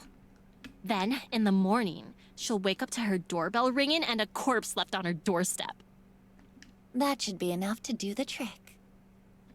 Think you're both forgetting something. Where are we delivering the corpse? Are you dense? We're delivering it to this Emmy bitch's home. Sure, of course. But where does she live? Got her address? Oh, Ah, shit. A hole in the plan, a massive flaw that we completely overlooked. Our stunned silence is the only answer Kojiro needs. This whole thing is a bust. Kinda disappointed in you, Noriko. Thought Corpse Girl was some mastermind. Some genius worth worshipping. I don't have a response to that comment. Bile begins to rise in my throat as a pit opens up inside my stomach. Turns out everything so far has been sheer luck. Well, I'm out. Use the factory if you want, but I'm not sticking around. Kojiro waves half-heartedly and walks away. I can't say anything to stop him. My thoughts are frozen, locked in a place, chained down by humiliation and anxiety. Hold up just one fucking second. Of course Tomoe never fails to grab somebody's attention. Kojiro turns back. We're just getting started here. Of course there's gonna be hiccups. We'll iron out all the details as we go. Don't just abandon Noriko like that. Corpse Girl has done more for me than you'll ever know. That's so? Yeah, it is. So I'm gonna stand by her side. If you're a coward, feel free to bow out now. But if Noriko means anything to you, anything at all, then just swallow your fucking doubts and help her out. Tomoe. I never thought she'd be the one to make a rousing speech, short and simple though it was. Right. Suppose we did make a deal after all? Though, nothing really stopping me from taking cadavers from the morgue whenever I want now. Still, I guess I'll help you out. So, just as he observes that she's more into girls than guys, or she's only into girls and not at all into guys, then he's like, oh, you're not what I thought you were, I'm gonna go. Yeah. But if this keeps going astray, I really will walk away.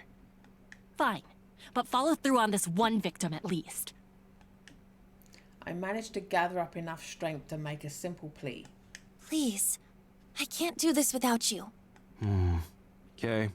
Find Emmy's address. If Tomoe drives, I'll handle moving the corpse in the morning. I nod firmly. Okay, I'll work it out. Thank you, Kojiro. Kojiro waves once again and takes his leave. The heavy steel door at the front of the factory slams shut behind him. Phew. Okay, got any ideas? Maybe one. Can you call Shinya? Ask him if he remembers Emi Katsuno from school, and see if he knows where she lives. Shinya? Oh yeah. He said once that you went to school together. Guess he might know Emmy too, huh? My thoughts exactly. I'm going to make a call as well. I quickly make a call to Aoi. As the phone is ringing, I look up to the skylight above. The sun has nearly disappeared from the sky and we're running out of light. If there was electricity connected here, we wouldn't have a problem, but it gets much darker than this. We're going to struggle to apply makeup to the cadaver. Noriko? Hey, me again. Feels like we just spoke this morning, hey? It was this morning. Yeah. Listen, just a quick question. Do you remember Emi Katsuno from school? Katsuno? Okay, that's really freaky, Noriko. Huh? What is? I bumped into Katsuno just today at the mall. You're kidding. I'm serious. She was pretty distressed, actually. She just got fired from her job. I see. Actually, it's kind of funny. I spoke with you about Corpse Girl's website this morning, and I spoke to Katsuno about it too. Really? Seems like there's someone she wanted dead. Maybe. I'm not sure. Perhaps her boss that fired her? Interesting. Why are you asking about her anyway? It's an odd question, but do you happen to know where she lives? Yes. Wait, seriously? Mm-hmm. Want me to send you her address? Are you going to visit her? Oh, Howie. If you could send her address, then I'll really owe you one. Sure. I'll text it through. I didn't think you'd actually know it, but I wanted to ask anyway. No problem. I followed her home today from the mall, so I guess it worked out well for you. Hang on. Aoi followed Emmy home from the mall? Like she stalked her? What did you say? Oh, I followed Emmy home today. I got on the train carriage behind hers. Well, don't worry. She didn't see me. Howie, what are you talking about? Well, I wanted to find out if she was going to use Corpse Girl's website, since I recommended it to her and all. I don't know what to say. Hey, I'm still at work, okay? I shouldn't really be talking on the phone. We'll chat later. Bye-bye. Howie, wait, don't hang Up. I told you she wasn't baby talking, baby voice innocent. The phone call ends abruptly. I'm baffled by the fact that Aoi followed Emmy home. I can't quite figure out what must have been going through her head at this time. But right now, I don't have time to worry about it. I need to finish up here at the factory. I notice that I have an unread message on my phone. I open it up to find Aoi has sent me Emmy's full address. Well, at least I got the address. You got it? Nice. Shinya barely remembered the chick, apparently, so it wasn't really helpful, sorry. No trouble. We got what we needed. It's getting dark. Help me put some makeup on the corpse. Okay, show me that photo of Emmy again. We better do this properly. Right. Here. I bring up the photo and we examine it closely before setting to work.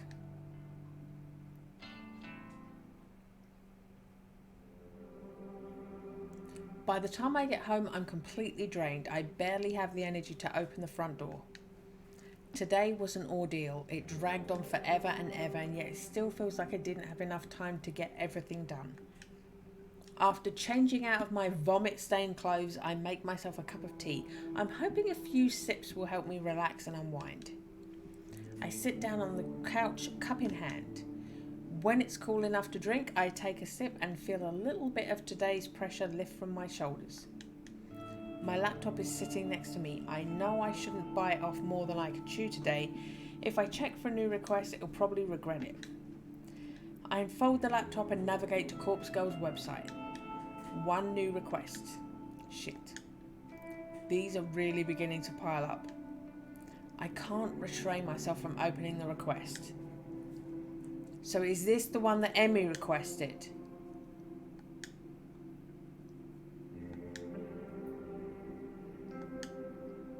The request came in while I was busy with Kojiro and Tomoe, probably around the time we were at the morgue. The image of the victim downloads. Yeah, so she requested... It's her sister! So she requested her 3 workmates be killed and then framed one of them and fired her. got her fired. And while Corpse Girl's putting together the murder of her requests, one of her requestees calls for her death.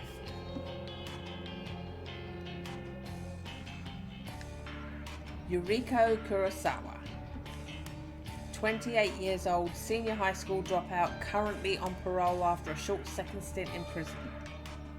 Noriko, what are the odds of you appearing here on my screen in my life at this moment? I haven't spoken to you for so long. I haven't seen you. I haven't even received contact from you, only to ignore it. Why are you here now? Why does somebody want you dead? I suppose it's not that hard to think why somebody would request your death. I'm sure you have a lot of enemies thanks to the crew you run with. But for someone to actually use Corpse Girl's website to request your death, it's coincidental, too coincidental, just like everything that's been happening lately. Noriko, I hate you so much. You abandoned me when I needed you. You abandoned Mother, even though she abandoned us first. I hate you. Corpse Girl never refuses a request. It's one of her convictions. But she refused the request to kill herself. See, that's the thing. That's what I was saying before last week's stream. Why I thought she would still plan to kill herself, because Corpse Girl never refuses a request. But Corpse Girl never considered killing herself. Her death was requested. I'll never refuse a request. I close the laptop's lid and rub my eyes. I'm tired. I'm so fucking tired. We still don't know who requested her death, do we? She's dead. Splattered in the flower bed. Probably matches the photo you sent. Wish I'd seen that. Thanks, Kojiro.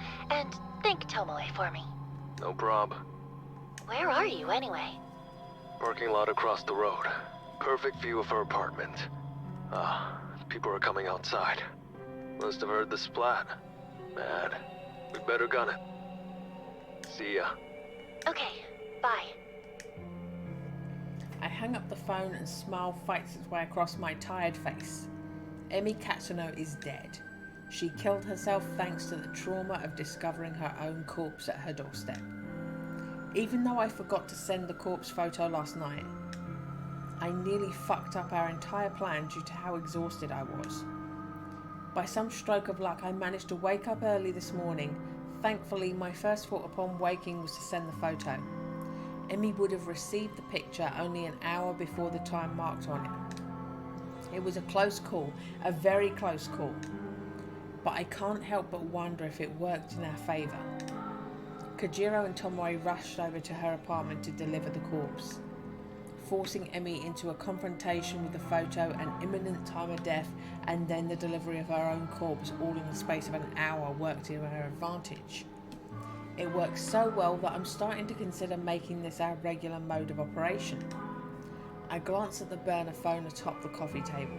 Since Emmy is already dead, there's no point in me waiting 24 hours to discard it. I'll get rid of it right away. After that, I'll have to figure out what to do about the other remaining requests. Oh, I feel like I've got a sneeze coming.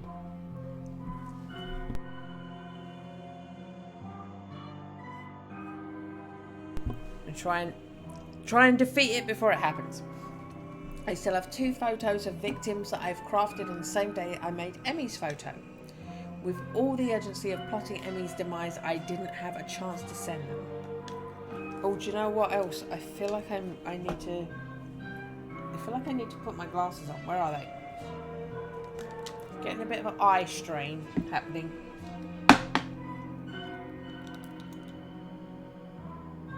Okay.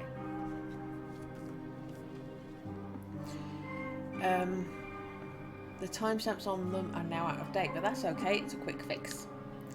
And then there's the request for Noriko Kurosawa. I'll need to deal with that too. Eventually.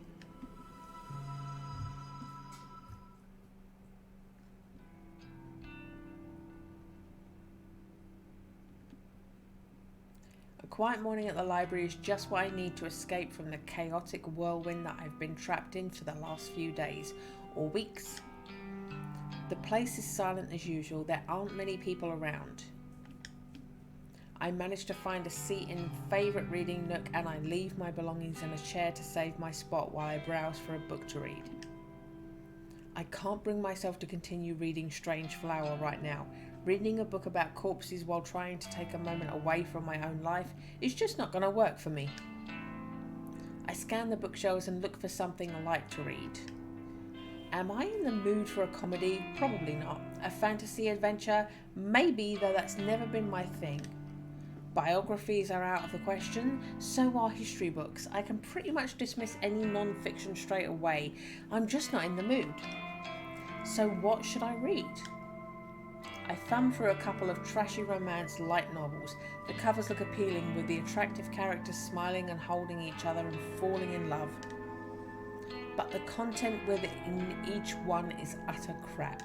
A housewife looks for love after her husband vanishes.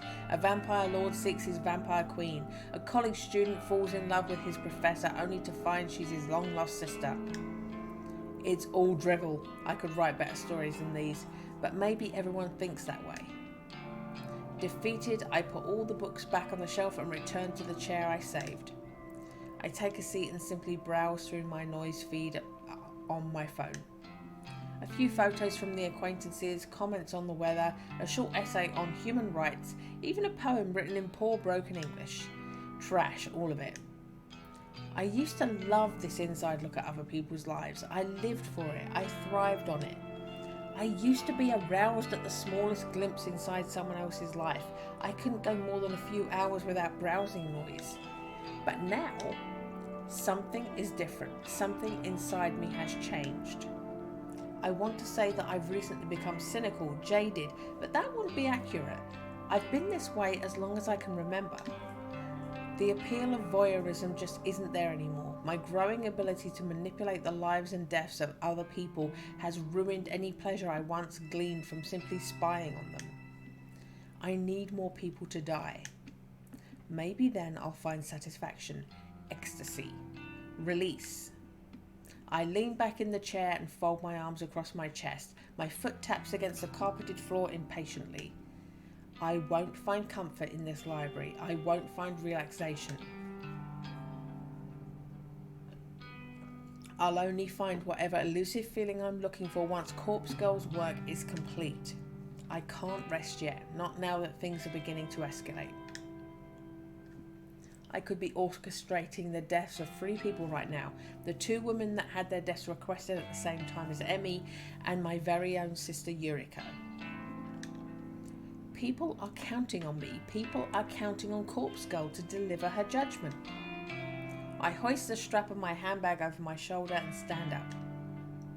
It's time for Corpse Girl to usher in a new era of human suffering.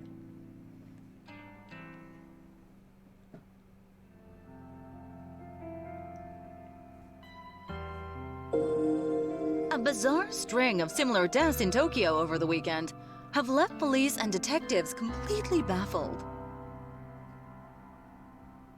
We have Chief Detective Fujikawa at the Tokyo Metropolitan Police Department in the studio today to discuss the events. According to eyewitness reports, a young woman plummeted to her death from an apartment building on Saturday morning. 2 other women suffered a similar fate in different locations late on Sunday night. Police have not yet released information on the identities of the young women. Would you care to share your thoughts, Detective Fujikawa? We cannot rule out the possibility of homicide in these cases. Police recovered additional bodies at the site of each death. In each instance, a look-alike corpse matching the appearance of the victim was found. This cannot be mere coincidence. I believe that a single perpetrator is behind the deaths of all 3 women. Leaving a look-alike corpse at the scene of each crime seems to be some sort of psychotic calling card. It's clear that the death of each victim was premeditated. In cases like these, the perpetrator is often looking to be caught, even if only subconsciously. It won't take long to track them down. Once forensic analysis reveals the identities of the look-alike corpses, we will be able to uncover how and where they were obtained. We will bring the perpetrator to justice. Police are urging citizens to be cautious in the coming weeks. If you see anyone behaving suspiciously, please call the following number. Damn, this shit's really starting to blow up. Yeah, it's about time. 3 deaths in 1 weekend. Corpse Girl is on fire. She couldn't have done it without you. And Kojiro. So, thanks. I know those corpse deliveries yesterday were rather last minute. No problem. Had nothing better to do anyway. I've still got 1 victim ready to conquer, but I'm not sure when to go through with it. What's the issue? It's someone I know. Huh? So? Didn't bother you when we stuck it to that Emmy chick. This is a little different. It's my sister. Yo, hold up. You've got a sister? Mm-hmm. Yuriko. She's older than me. Shit. And like, someone requested her death through Corpse Girl's website? Seems like it. Jeez. What are the chances? I'm wondering the same thing. Well, think it over a bit longer. You might want to lay low for a while anyway. Sounds like Shinya's dad is all over this case. Sorry? Shinya's dad? That detective guy, Fujikawa. What? He's Shinya's dad? Yep, friggin' scary guy. Had an awkward dinner with him and Shinya a while back. Wow. You know, I met him once before. You did? He certainly was intimidating. But don't worry, we only met by chance. Had nothing to do with Corpse Girl. Alright, Apart from as the long as he fact doesn't that know you your were identity, you screaming, should be fine. I'm gonna kill her, I'm gonna kill her, I'm gonna kill her. Still, what's your next move? I'll think over what to do about my sister for a little longer. But as soon as more requests come through the website, I'm going to fulfill them. I don't have the luxury of time. I can't just lay low, like you said. Sheesh, when did you grow a pair? I'm serious. I'm tired of lagging behind. Corpse Girl is on a winning streak now. It's up to me to keep it going. Okay, well, just let me know when you need me. Thanks. I will. Well, back to work or whatever. I turn back to my computer after Tomoe leaves. 3 deaths in 1 weekend. Corpse Girl truly is at the top of her game. It was a bit of a hard work, but in the end I managed to pull through, thanks to a bit of luck, of course. Yesterday, after returning home from the library, I had a sudden burst of inspiration. I ran a reverse image search on the photos of the 2 women that were submitted to Corpse Girl's website. It was pretty easy to locate their noise profiles thanks to that. I was kind of shocked when I saw that we all shared 2 mutual friends on noise, Emi Katsuno and Noriko Kurosawa. A bit of digging through their profiles revealed their names to be Furiami Amano and Manami Shakao. They both work at the same store as Emi and my sister. It struck me then that all of these requests must be somehow related, but that didn't matter so much. Tracking down Amano and Sachicho's addresses weren't as difficult as I'd feared. I contacted Tomoe and she told me she was familiar with the store they worked at. She volunteered to head over there and see if she could access the employee records. Apparently, the whole job was so easy that she managed to walk in and out in 3 minutes flat. She said that none of the staff even batted an eyelid as she walked in, and she simply strode into the back room, rummaged through the filing cabinet, and snapped a photo of the employee contact sheet. With that information at our disposal, nothing stood in our way of delivering lookalike corpses to their homes. A few hours shared between a morgue and a factory, and it was done. Both Amano and Sachio killed themselves within an hour of each other. So far, the kill rate of delivering a photo and then a corpse is 100%. I can only imagine the thoughts that must go through someone's mind when they are faced with their own corpse. The looming dread, hopelessness and fear of inevitability has proven to be so overwhelming that suicide becomes the only viable option.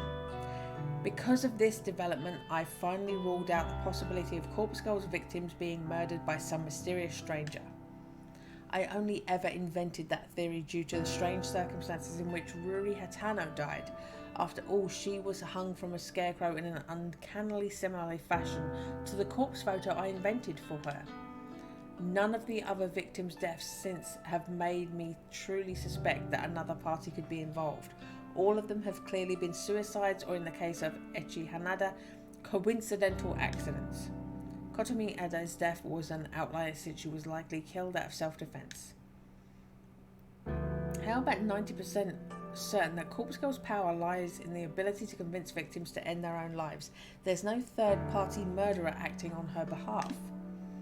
And I've begun to suspect that the power I hold is no esoteric arcane force. It's not some supernatural art. It's not witchcraft or sorcery or some holy power bestowed upon me from on high. The power Corpse Girl holds is simple determination, grit, resolve. My will to end lives is what drives me to craft convincing corpse photos and deliver lookalike cadavers. That in itself is enough to act as if the knife's twisting in a victim's side. It's enough to compel those weak of heart and weak of mind to end their lives. If that's all my power ends up being, I am happy. I am happy that I can be the instrument that delivers Corpse Girl's justice, regardless of whether it's through mundane or mysterious methods. As long as victims continue to drop like flies in the wake of Corpse Girl's ascension, I will remain content. And this is only just the beginning.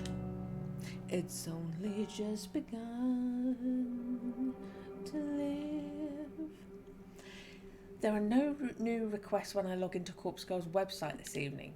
I'm strangely okay with that. There's something I want to do before more requests come through anyway.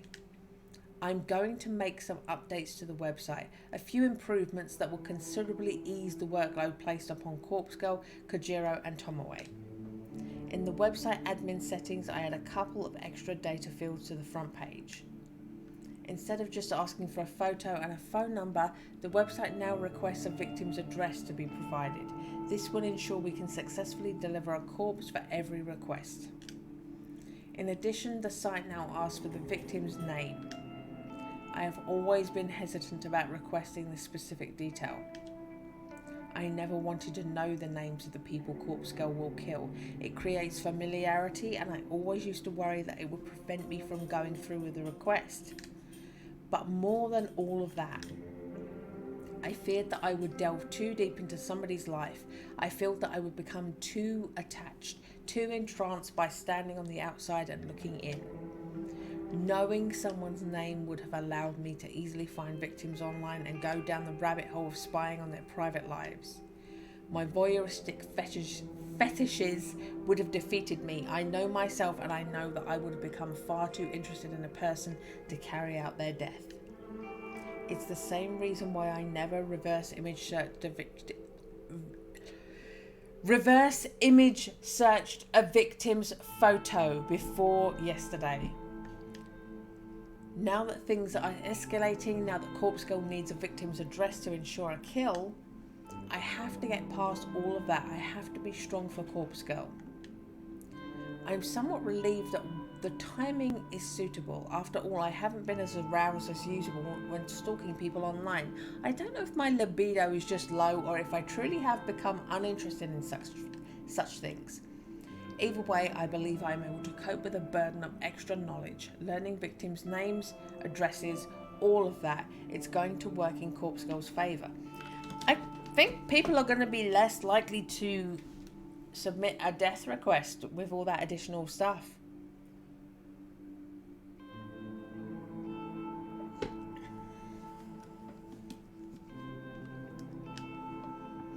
And I'm surely strong enough now not to give into temptation and succumb to the sociophilia that has plagued my existence for years. After adding the victim's name and address fields to the website, I decide to add one final touch. There's a particular line of text that describes how the site works. I've always liked it. It says, your victim will receive a photo of their own corpse shortly before they die.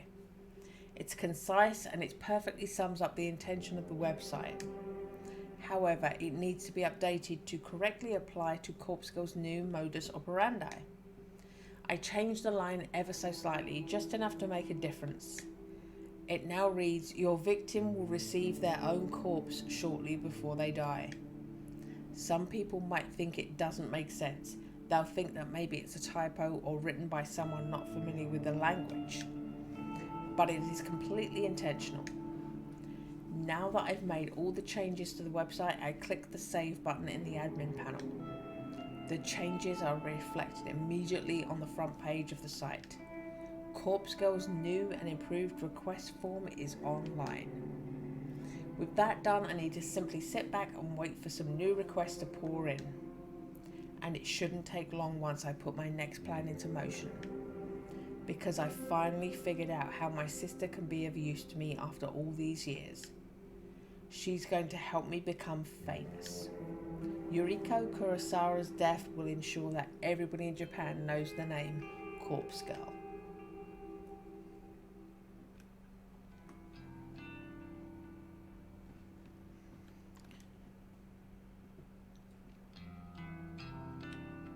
Can I do a save?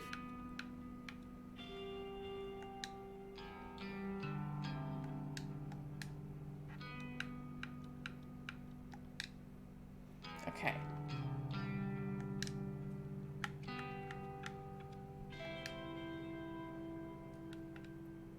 I'm just curious.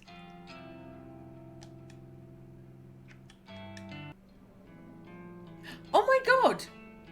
I was just curious if Tomoe was going to be on this screen. But she's on the screen as well. Why is she there? Does she join the team? I was curious if Tomoe had joined us, because at the end of the first stream she was sitting on that thing by herself. At the end of the second stream he was with her. So I thought, oh, I'll have a look and see if Tomoe's there. And there she is on the floor in a sailor outfit. Okay.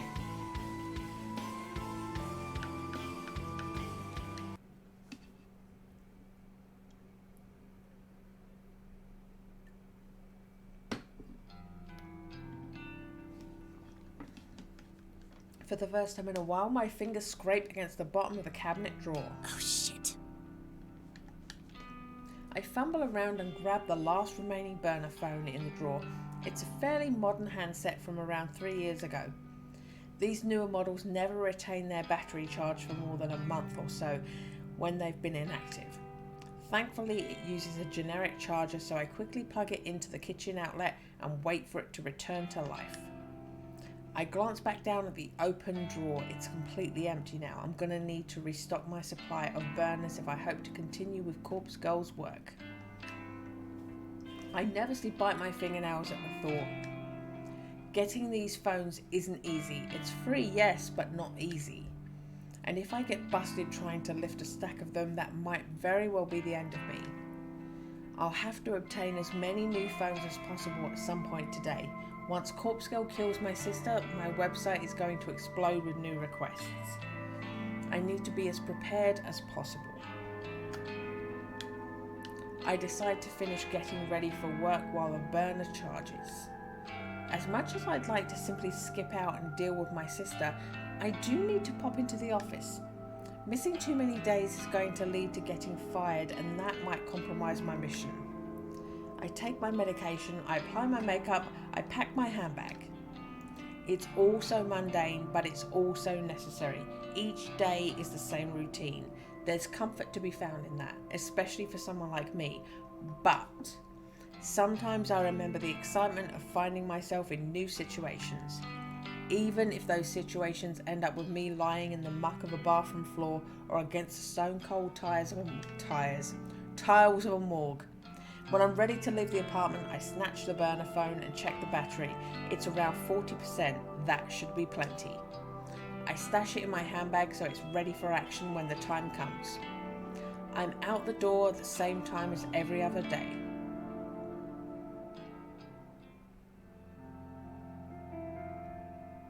I find myself alone in the office well after the working day has ended.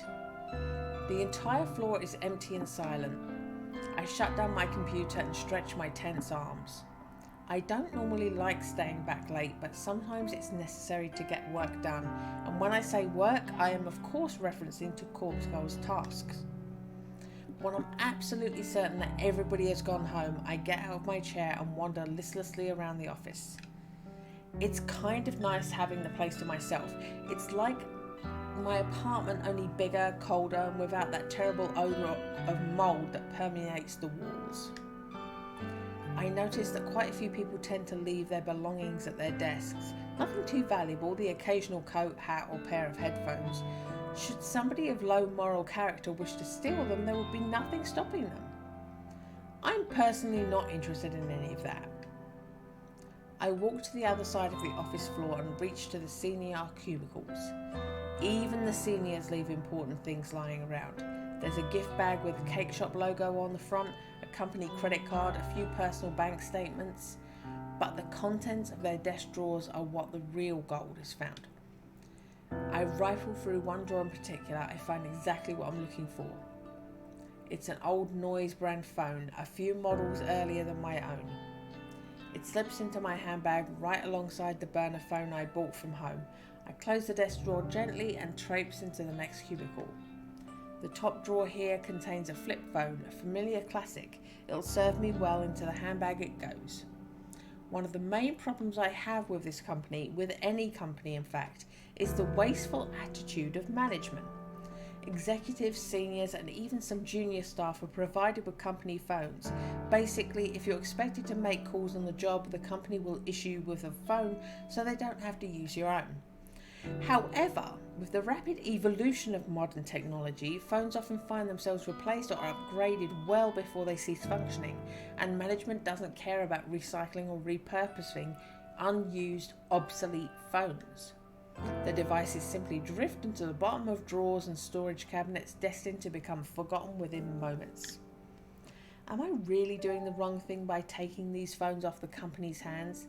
It's not like I'm stealing personal property from employees. I'm only taking what the company is likely to write off as a business expense, and this is a multi-billion yen company. Are they really going to miss the odd outdated device? I justified this to myself a long time ago. I'm ensuring these phones are used for a bigger purpose, and there's nothing bigger than fulfilling Corpse Girl's ambitions. As I swipe the fourth or fifth phone, I hear the ding of the elevator from across the office floor. Shit. Someone's here. I need to get away from the cubicles without being seen. Noriko! Is that you? I must have ducked down a second too late because the voice identified me correctly. I scuttle forward on my knees just a little bit so that I'm not so close to the cubicles. When I get to my feet, I'm halfway between the senior employee area and the juniors' open plan desks. Shinya? Shinya walks over from the elevator to greet me. Hi. You're here awfully late. What were you doing over there? That is, if you don't mind me asking. Oh. I lent my USB drive to one of the seniors earlier, and they didn't return it, so... Oh. Did you find it? Nope. Oh well. I'll ask about it tomorrow. I could help you look if you like. Seriously, it's okay. I'm about to head home anyway. What are you doing here? I left my wallet at my desk. Can you believe it? Luckily, I remembered before I took Tomoe out for dinner. I would have appeared to be quite the buffoon if I'd been unable to pay for our meal. Yeah, I suppose so. Hey, how are things anyway? Things with Tomoe are great. We are truly in love. Well, okay, not exactly what I meant, but how are things here? I mean, what happened with Kotomi and... Ah, that whole kerfuffle. Can you believe Miss Ida is dead now? Being sexually assaulted repeatedly by your superior is a kerfuffle, according to Shinya. Is it wrong of me to say that I'm happy she's dead? Nope. Is that an awful thing to admit? Nope. I gently shake my head, but I don't interrupt his train of thought. It's so bizarre. Especially considering our relationship and how determined she was to end my career. It bothers me that Shinya is still referring to the conflict between himself and Kotomi as a relationship. It would seem that she was the only one with animosity toward me. As such, the other executives said I'm welcome to work here as long as I like. In fact, they were even generous enough to give me a small salary raise. Wow! That's great, Shinya. I'm really happy for you. Thank you. It truly was a struggle there for a little while. Before my brain cell can even register what I'm saying, the following words tumble out of my mouth. Do you want to talk about it? Noriko, I know that I haven't been as open with you as I should have been. Maybe talking about it will help me put the whole thing behind me. I bite my tongue as I try to think of a way to back out of the situation. Oh, you know, if you're uncomfortable talking to me, maybe Tomoe can help? My objection is met with a smile. Looks like I'm in too deep now. Tomoe means well.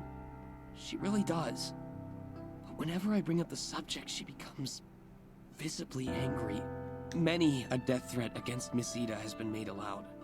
I wouldn't be all too surprised if Tomoe was the one who killed her. There certainly is a motive there, after all. So you don't know who killed Kotomi? I don't even think the police know that much. Father showed me the photos of the crime scene. Chances are that whoever did kill her was also killed in return. Though, as abusive as she was toward me, I never took her as the type to instigate a mass murder. She was an angry person, yes. But that seemed to stem from a lack of fulfillment. That's what I assume, anyway. And I think that's the reason she made her advances on me. Shinya, I really am sorry. I'm so sorry that you had to go through such a traumatic experience.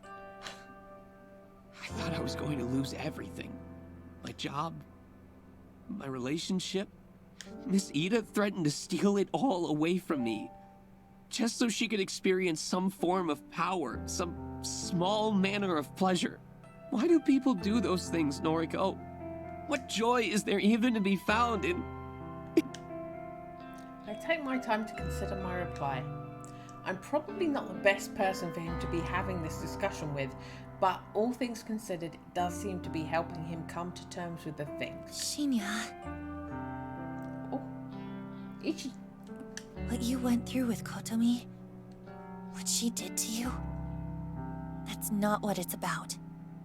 She never had the right to put you through that.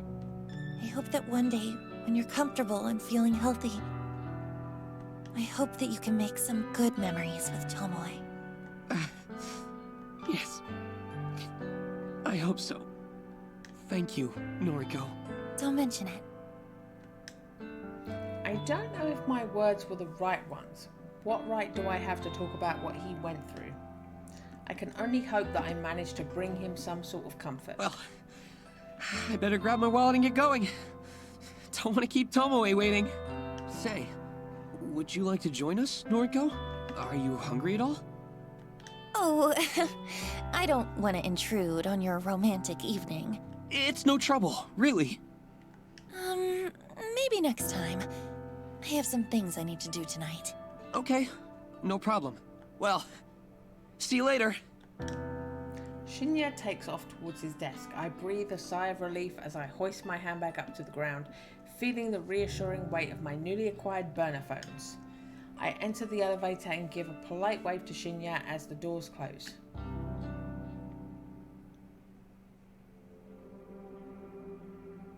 Give me a call back when you leave the restaurant.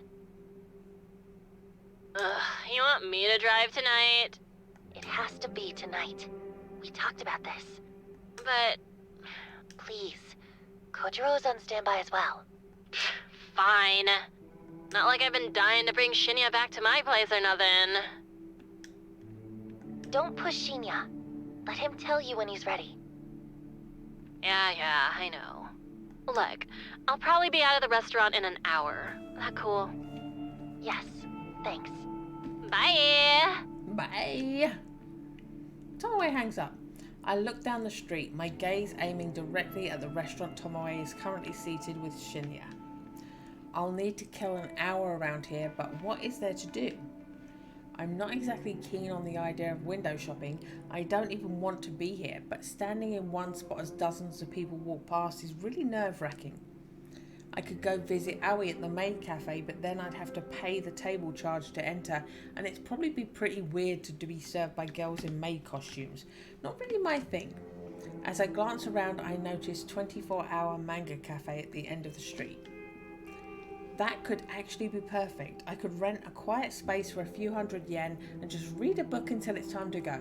No one there to bother me. In fact, the only person I'd need to speak to is the attendant at the counter. With my mind made up, I hurry along to the manga cafe.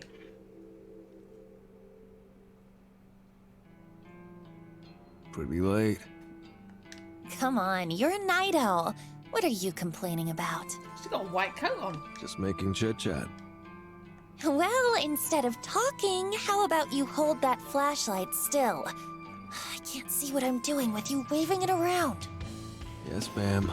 I'm nearly done anyway. Fucking Noriko. This wouldn't be so difficult if she didn't have different haircuts in every single photo on her profile. I'm just going to have to estimate the length of her hair for now. The corpse on the table in front of me looks like an uncanny clone of my sister. I snip away a little more hair from her fringe and then put the scissors aside. You must be close. Scissors aside. It's a very difficult thing to say. Scissors aside, scissors aside, scissors aside. It's like a train noise. The opposite. Makeup's done! Thanks. Looks good. Tomoe beams as she puts the cap back on the lipstick in her hand. I think we're done. Tomoe's got a white coat as well. Everyone's professional. Can you zip up the bag? I really need to wash my hands. You got it, boss. I step away from the corpse and plunge my hands into the ice-cold bucket of water on the factory floor. I have to admit that we've become pretty good at this whole thing. In just a week or so, we've managed to refine our art and synchronize our duties. Okay, load her in the van. I'm going to send the corpse photo now. Hello. Panda. What's the matter? You be a good girl? Oh, she's just talking to her auntie. You sure about this? You think she's gonna be awake this time of night? I'm positive. This is the best time to do it. According to her noise feed, Noriko Kurosawa is currently attending a massive party. I'm sure the venue will be packed to the brim with her scumbag friends. She's been posting about it for days. It wasn't hard for me to find out all the information I needed, since whoever organised the party posted it as a public event. Noriko is about to receive a photo of her own corpse. And in less than an hour's time, she's going to receive her carbon copy corpse in a body bag in front of at least 100 people. The mass panic that will break out is sure to be hilarious. I don't want to miss. And I don't want to miss my sister's final moments. Maybe she'll kill herself in front of her closest friends, or maybe the terror will slowly eat away at her and she'll go home first before deciding she just can't take it anymore. I'm happy with either result. She's finally gonna get what she deserves. I hate her so much. She's a low-life degenerate, a delinquent, the utter scum of the earth. And she never calls me. I doubt she remembers if I even exist. Ready to go? I love that. She's the scum of the earth. She never calls me. I snap out of my thoughts and look at the phone that I've been subconsciously holding in my feeble grip.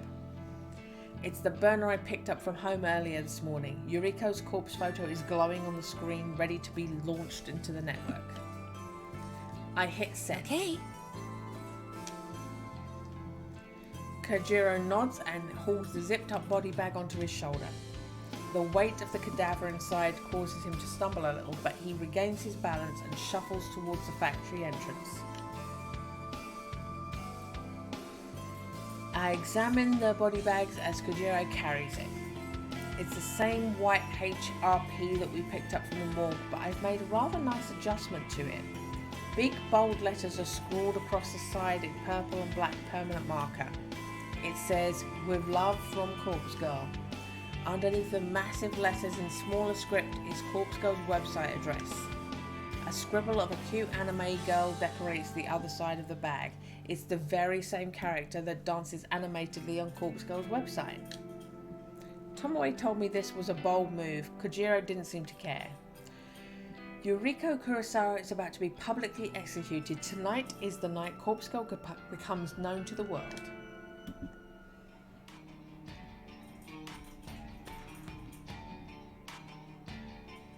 This is the quietest house party I have ever witnessed. I only managed to catch a glimpse of it before Kojiro shields my eyes with his ice-cold hand. I want to object to him censoring my vision, but the smell of blood causes me to slump against his shoulder, and I resort to whimpering quietly as he places me gently on the ground. The vision of the house party from hell is still vivid behind my closed eyelids. It's not like I've been to many house parties in my life. In fact, when I really think about it, I don't think I've ever been to a single one before this moment. But I've seen them on television, I've seen them in movies. They're always loud, music is blasting, people are dancing, drinking, making out. The scene I witnessed doesn't look like any of that. I'm pretty sure dead bodies don't lie on the floor at regular house parties. I'm pretty sure trails of blood aren't on the guest list. This party is weird. The walls are slashed, there's broken glass everywhere, specks of blood are dotted across the furniture. Someone in the next room is sobbing quietly. Someone above, perhaps inside the ceiling, is groaning. Kojiro is sitting next to me now. I can imagine a bored expression hovering over his features. He still has his hand over my eyes. He taps the fingers of his other hand against the body bag beside him. His digits drum out a rhythmic beat upon Noriko Kurosawa's clone, still zipped up and sealed inside her temporary coffin. I think Tomoe is still in the van. She said something about not wanting to get messed up. I never planned on entering this party, but Kojiro dragged the body inside, then returned shortly after and told me I should come take a look. So here I am, blinded by Kojiro's misguided attempt to protect me from the carnage I willingly unleashed. I asked him if he killed all the people here. He said no. I suppose I believe him. I managed to squint through a gap in Kojiro's fingers momentarily. The blurred shape of 4 or 5 bodies are on the floor in front of us. There's a stray arm lying limply on a chair that's currently unaccounted for. Kojiro presses down firmly against my face and my vision darkens once more. I hear his voice and imagine his calm demeanor in my mind. Thoughts? Don't know. I haven't managed to sort my head out just yet. Your sister's over there. Well, a corpse that looks like her, at any rate. Give me a second. Okay. Kojiro releases his grip from my face. I tiptoe forward, stumbling thanks to my still blurry eyes. I can make out the shape of a sofa close to the wall and I approach it carefully.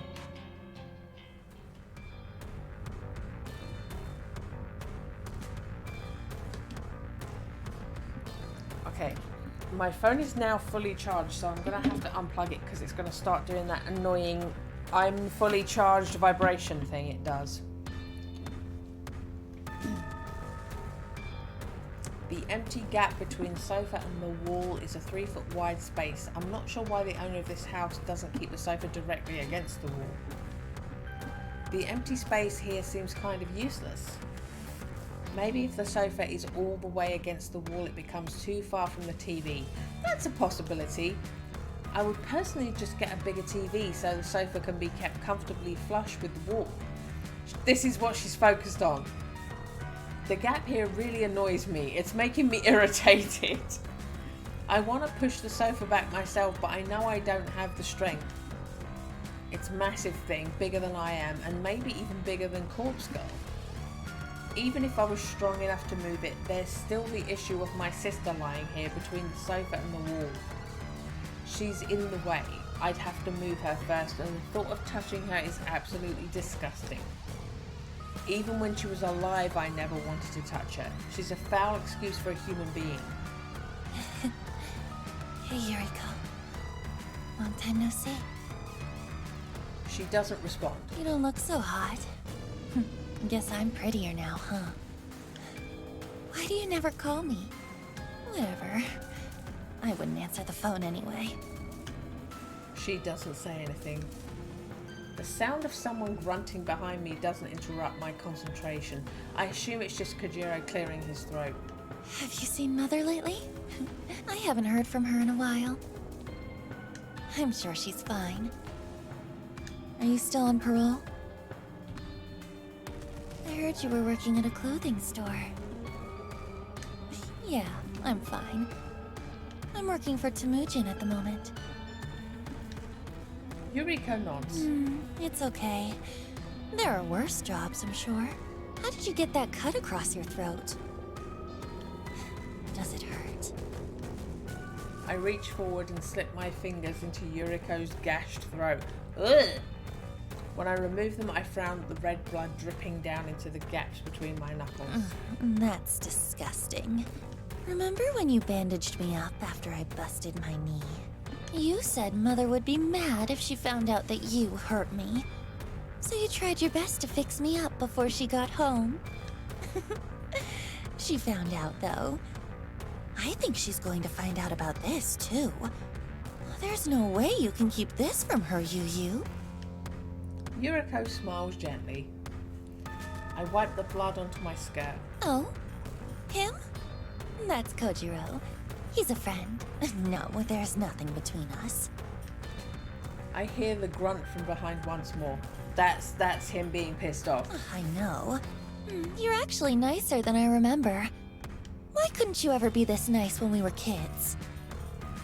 If you'd been this nice to me, then maybe I wouldn't have spent my entire teenage life wishing you would drop dead. Oh, I guess my wishes came true after all.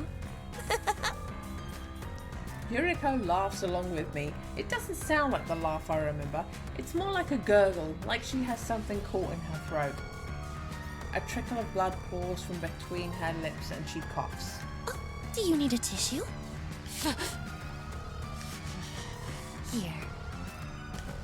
I unzip my handbag and retrieve a tissue, then hand it to Yuriko. She tilts her head and sprays the rest of the blood from her mouth. Noriko! Okay. I gotta go. Say hi to Father for me, okay? I leave Yuriko behind.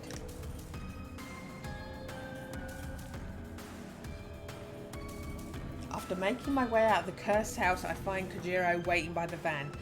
Tomoe has shut herself inside and rolled up all the windows. I think we're done here. Okay. Leave this here? He lazily indicates the body bag on the ground. Yeah, I guess so. We didn't need it after all. Guess not. Kojiro slaps his broad hands across his trousers, dusting them off. He cocks his neck to the side and stretches his limbs. I make an attempt to reach for the van's door, but Kojiro stops me. Not curious about what happened? Only a little. She's dead, though. Or dying. That's all that matters. Oh, actually, give me 1 second. I quickly dart back inside the house. I weave across the room and duck behind the sofa once more. Yuriko is silent and unmoving. I do my best to push her body to the side with my skeletal arms. She budges an inch or two and I find what I'm looking for. Her phone buried between her arse and the carpet. I turn on the screen and find there's no fingerprint or passcode lock. The photo of Yuriko's corpse, the very same photo that I sent to her earlier, is still on the screen. I guess she did receive the photo then. Maybe that's all it took this time. She must have been pretty freaked if she killed all the people here. This is like the Kotomi Ida situation all over again. My voyeuristic tendencies flare up and I decide to look through the rest of her photos. I swipe across the screen just once and nearly jump out of my skin. Yuriko received a photo right before she received the one I sent. It arrived 10 minutes before my photo. It's another image of a corpse. Another photo depicting her death, but it's completely different than the one I crafted. What the fuck?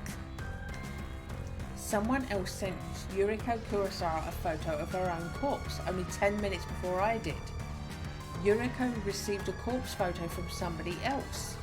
What is going on? I examined the photo in detail. It's well made, just like my own work. If I didn't know any better, it would be easy to assume that I made this. But what stands out is most is the writing on the bottom of the image. It simply says, "Stab Shuji at the party." Stab Shuji at the party. Who the hell is Shuji? Is he here? Is he one of the dead bodies scattered around this accursed house? I quickly discard the thoughts of Shuji. A more important question has come to my attention. Is someone else crafting corpse photos and sending them to people? Does Corpse Girl have a copycat, an imitator? But why target Yuriko? Why target someone whose death was requested through Corpse Girl's website? I can't process this right now. It's already past midnight and I'm utterly exhausted.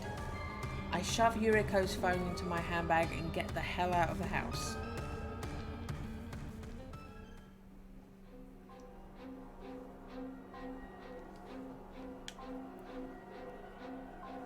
Today is not a suitable day to go to the office. Today is not a suitable day to wake up and shower. Today is not a suitable day to force those tiny pills down my throat. Today is a day to lay in bed and rest my face on the pillow caked with yesterday's makeup. I don't know what the time is, I don't really care. My phone has buzzed several times, but I simply don't have the energy to reach over and look at it. I want to just stay here and be warm and comfortable and not think about anything. I don't want to think about the house party last night, but I keep thinking about it. I don't want to think about finding Yuriko's body in that irritating, useless space between the sofa and the wall. I don't want to think about my sister's final words to me, those bitter syllables that she used all of her remaining strength to force between her blood-soaked lips. I don't want to think about the fact that I'd probably have said the same thing to her if I was in her position. I don't want to think about the possibility that someone else was responsible for Yuriko's death. It was supposed to be Corpse Girl. Me. I was supposed to be responsible for my sister's death. Somebody else caused her death. How dare they steal that from me? How dare they? A copycat, a nobody. The more that I don't think about it, the more I find myself thinking about it. Think. Why would somebody copy Corpse Girl's methods? How would somebody copy Corpse Girl's methods? Corpse Girl is mine. Mine. Corpse Girl belongs to me. I'm not infamous enough yet to have an imposter. Surely I'd be kidding myself with those delusions of grandeur to think I've earned an imitator. But the fact remains that somebody sent Yuriko a corpse photo that was meticulously edited and just as convincing as anything I could make. And those instructions: stab Shuji at the party, stab Shuji. Did Yuriko do it? Did she pull a knife and slit Suji's throat? What about the other people at the party lying cold on the floor? Did she kill them as well? Did Yuriko imitate Kotomi's Ida's final moments and cut down a side of the people, all in an attempt to spare her own life? And then, who turned the knife on Yuriko? Someone acting in self-defense? Did she kill them too? There are too many questions and not nearly enough answers to satisfy my hungry mind. In an effort to find a silver lining in this whole situation, I think about how Kojiro left the body bag at the party. Hopefully the police will discover the corpse and link Corpse Girl to the murder scene. Her name and website were written all over the HRP after all. Everything might work out. As long as Corpse Girl claims the credit for the deaths, my popularity still has a chance of skyrocketing. My website will be inundated with new requests from people begging for me or Corpse Girl to kill on their behalf. Yes, last night's slaughter may actually be the best thing that could have happened. I'll happily steal the credit to propel Corpse Girl's names into the stars. I roll over and bite my pillow until it's soaked through with saliva and blood, and I scream until my lungs give out.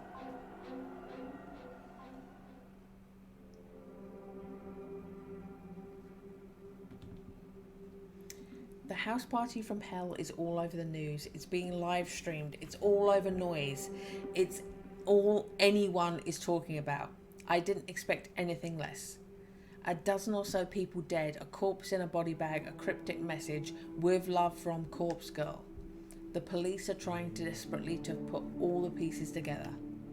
That detective, Shinya's father, has his face plastered all over every news outlet. He says the whole event is linked to the previous string of murders, ones with corpses decorated to look like the victims. Of course it's linked, you utter dipshit. It's all Corpse Girl's doing. It says so on the fucking body bag. Except, this wasn't Corpse Girl's doing, but the more I lie to myself, the better I feel. I'm the only one who knows that a copycat was responsible for the deaths. I'm the only one who has seen the photo with the instructions to kill Shuji. I've still got Yuriko's phone, that all-important piece of evidence that will surely serve me better than the police. According to various threads on Noise Channel, the police tried to redact the image of the body bag with Corpse Girl's website written on it. But once something is on the internet, it's pretty much impossible to remove it. The fact that the police wanted it deleted only served to increase the speed at which the image spread. 1,000 posts around the web are all asking the same thing: who is Corpse Girl? Apparently, a lot of people are too scared to visit the website. They fear it might incriminate them, like the police are ready to knock down the door of anyone who visits the site. Yeah, right. But that reluctance, that hesitance hasn't conquered the hearts of the truly curious. Corpse Girl's website has received over 1,000 visitors today. The overwhelming majority of IP addresses accessing the site are based in Tokyo. Even though the murders are known all over Japan, the news outlets in Tokyo are really having a field day with it. I expected most of the web traffic to be local, but it's still nice to see some visitors from elsewhere. Osaka, Kyoto, Sapporo, Fukuoka, I don't know, I can't even begin. Fukuoka.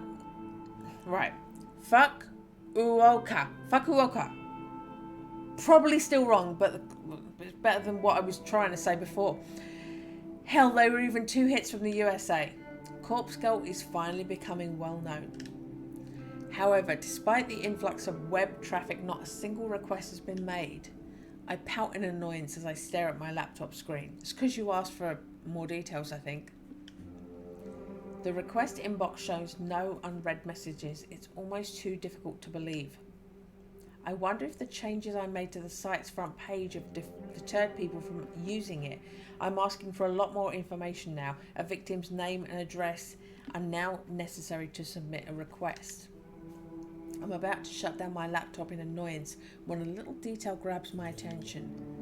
The last message in the request inbox. It's stamped with a time and date, today, 5:45 p.m, about 15 minutes ago.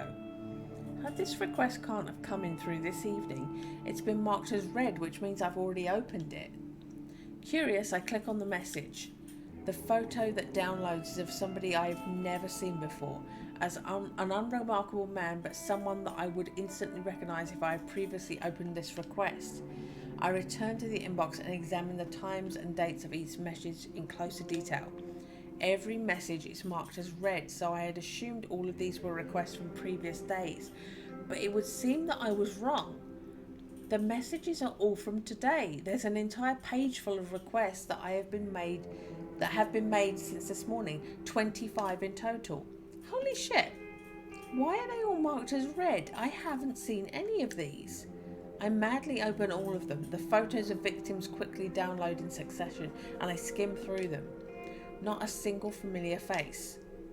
What's going on? As I'm making my way through each message, a brand new request pops up at the top of the screen. I'm about to click on it when suddenly it turns grey. The tiny little closed envelope icon next to the message transforms into an open envelope right before my eyes. I'm struck with a single terrifying thought. Somebody is reading these requests before me. Somebody somehow has gained access to Corpse Girl's request inbox, and they are reading every single new request before I do. Somebody else has access to these requests. I can't believe it. I'm so shocked that I don't know what to do. I stare blankly at the screen, my mouth hanging open in disbelief. Has somebody hacked into my site? In a desperate bid to regain my composure and measure of control, I hunch over the laptop and begin tapping at the keyboard. I access the site's security settings in order to check the most recent visitors. All of the traffic is only accessing the front page of the website, as it should, but one other user has accessed the site's admin panel directly. The security settings show that 2 people are currently logged into the admin panel, myself and some stranger. I look up the IP address of the visitor and find that it's based in Tokyo. Perhaps someone who saw the news reports about Corpse Girl decided to try hacking into my website. I cannot abide a blasphemous transgression like this. How dare they set foot upon my holy soil? I'm burning with rage as I click into the site's advanced security settings. I'll change my password.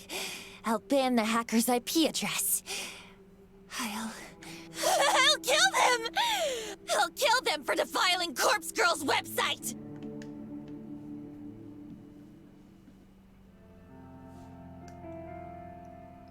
Okay. 3.5 hours. We still haven't finished Act 1. We still haven't finished Act 1. Yeah, so? Can't you track them down? Don't you have, like, connections? Me? Already hooked you up with cadavers. Don't know what else you want. I want you to find this hacker and let me strangle them to death! Jeez.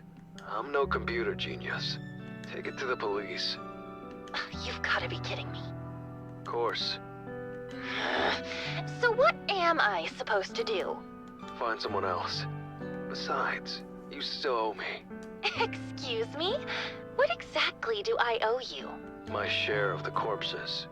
Remember our deal? It's take with you. We're supposed to share. Come on, what do you need me for? You're capable of getting the cadavers yourself now that you know how. Just ask Tomoe to drive for you. Can I store them at the factory? Store them? For how long? Don't know. Weeks? They'll rot.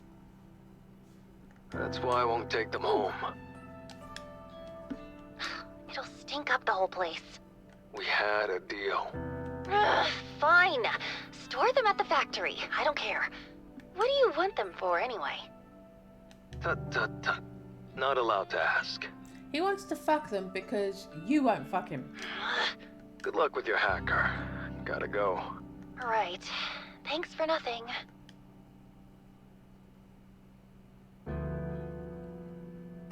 All good in the hood? Sure, whatever. I'm not in the mood for Tomoe right now. I just want to get back to work, get the day over with, and go home. Come on, cheer the fuck up. There's gotta be someone who can find that hacker. Well, I don't know anyone. Yeah, me neither. How many requests did you say there were? 70 when I looked this morning. 70?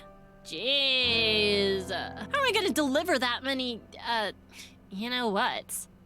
Keep your voice down. I said, you know what? I didn't say nothing incriminating. I don't know, okay? Is that what you want to hear? No need to snap at me. Just shut up for a minute, will you? I can't think when you're around. Wow, sorry. Fucking skank. Tomoe's words hang in the air long after she's gone. It doesn't take a genius to figure out that her uses of the word skank wasn't affectionate like usual. I curse under my breath and return to my desk. I feel like I'm drowning under stress at the moment. Everything is piling up on me, forcing me down, pushing my head underwater and taking away my will to even fight back. 70 odd requests to work through, a hacker with access to my website. Even if I've managed to block them temporarily, I'm sure they'll return. And then there's the copycat responsible for my sister's death. It's all becoming too much. I don't feel like I'm in control anymore. I don't feel like stoic, unflinching Noriko. I don't even feel like Corpse Girl. Poor defiled Corpse Girl with hackers prodding her and copycats mocking her. If I don't feel like Noriko and I don't feel like Corpse Girl, then just who the fuck am I?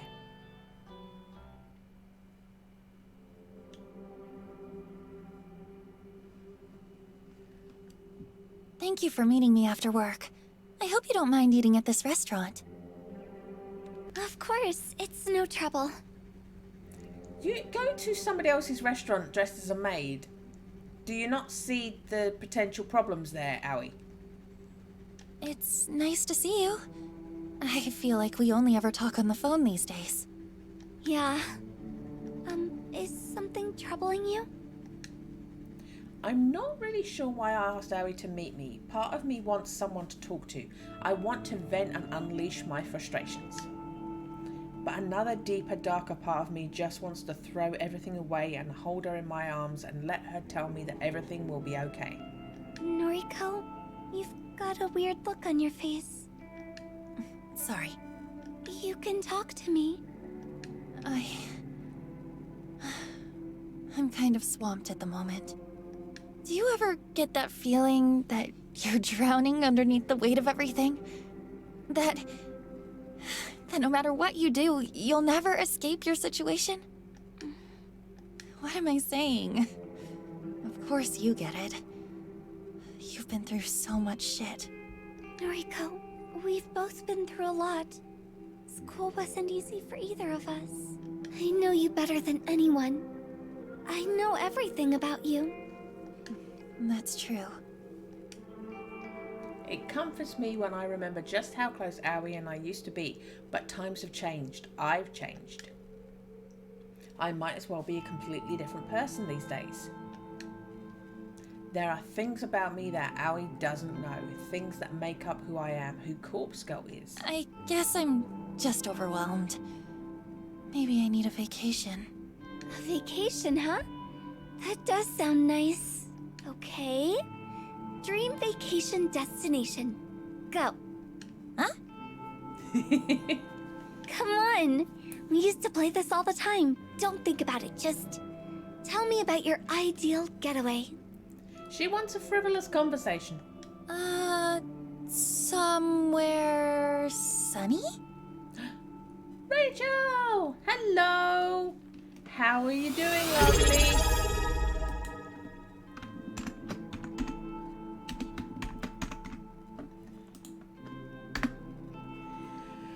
Oh my word. I have been trying to get to the end of Act 1 of this visual novel for the whole month. This is taking forever. So I'm doing a bonus Creepy Monday stream to try and accomplish that. Ooblets! Am I thinking of the wrong game, or have they got something seasonal on for October? I may be thinking of the wrong game. I know some games have introduced a seasonal thing.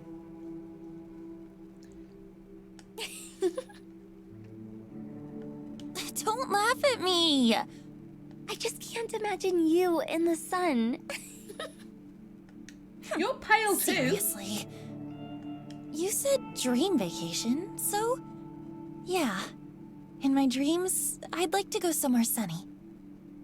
Maybe Hawaii or Australia. Yay! I love when games do seasonal things. Could you imagine me with a tan? I think Johnny was saying Placid Plastic Duck thing has got a Christmas DLC or something. I think it gives me every reason to, I mean, there's a lot of reasons to buy Placid Plastic Duck Simulator, but the fact that there's a Christmassy thing on it, I'm probably gonna have to. I'm doing I lean into Christmas, so I'm gonna be doing a lot of Christmassy themed stuff in December. I'm looking forward to it. You should go. Go to Hawaii or Australia or wherever. Do something good for yourself. Aoi, come on. You know it's not that simple. But why not? Really? How can you, of all people, ask me that? What's that supposed to mean? You can't even leave your apartment without checking that the light is off, or that the faucet isn't running. You need to check, like, 10 or 20 times. I'm aware. At least I can go out. Hey, I'm out right now, aren't I? Are you? Excuse me? Does a safe little place like this even count? How is this any different than your tiny apartment? It's completely different. I'm surrounded by people, and... It's the same. You don't go anywhere new. You're too terrified to step outside of your comfort zone. Well, I'll have you know, I have a disused factory full of dead bodies, Owie. Oh, come on. You can't talk. You couldn't even start working at the office with me because you were too anxious to leave your apartment. That's not fair. If I'm not certain about everything, then it's too hard to... Why are we fighting? We both know what we're battling with, so... Why? I don't know. I'm sorry. I'm sorry too. We sit in uncomfortable silence for a while. Every now and then, Owie shuffles in her seat and checks her phone. I said some nasty things to her. Sometimes I talk before I can even think twice about what I'm saying. Allie? Tell me about your dream vacation. Mine? I'd actually like to go somewhere colder. I like the cold. I like to wrap up in blankets and sip hot cocoa. Maybe a winter getaway to Switzerland or Norway. I want to go to Norway. That doesn't sound half bad. There's something nice about snuggling up in the cold. Right? I'm glad you agree. You think we'll ever get away? I am certain we will. Maybe we could go somewhere together. It really makes me laugh. These two are pretty okay, but there's a character called Tomoe who totally talks like she's in a 90s Valley Girl movie. Oh my god, slut. It kind of takes you out of the Japanese environment, but it's really funny. It fits the character. Maybe. By the way, I wanted to tell you that I'll be leaving the maid cafe soon. Woo! Really? That's great! What does your manager think? She pauses before answering. I'm not sure if she's thinking or trying to build suspense or... I think he's had a change of heart. He said I can do what I want. That's fantastic, Aoi. It's a relief, that's for sure. My last shift is tomorrow. After that, I'll finally be able to escape that one guy. Aoi hangs her head. She doesn't have to say anything more. I know that she's talking about her stalker, that disgusting guy that makes advances on her at work. I am sad that it had to come to Aoi quitting her job in order to escape him, but a solution is a solution. What will you do for work? I'm sure something will come up. I have a bit of money tucked away, so I'm not too worried. And my boyfriend has a good job, so he can probably help out. Is she gonna lose her shit now? Your boyfriend? I'm slightly shocked that Aoi dropped that nugget of information so casually. Since when has she been seeing somebody? She's never spoken of a boyfriend before. A sharp knife carved from jealousy pricks my heart, and I have to look away from her in order to hide the tears welling in my eyes. We've been together for a little while. His name is Junpei. He's great. Actually, he's going to pick me up in a little bit. Junpei. I hate him already. I hate the sound of his name, and I hate the stupid looking face that my imagination cooks up. Has he kissed Aoi? Has he touched her? Has he slept with my Aoi? I'll kill him. I'll fucking murder him in his sleep. I'm so happy for you. I said it was going to go down well. Thank you. Aoi's phone vibrates against the table. She glances at the screen and lets out a tiny squeal. Oh, he's here now. I'll introduce you. Thanks.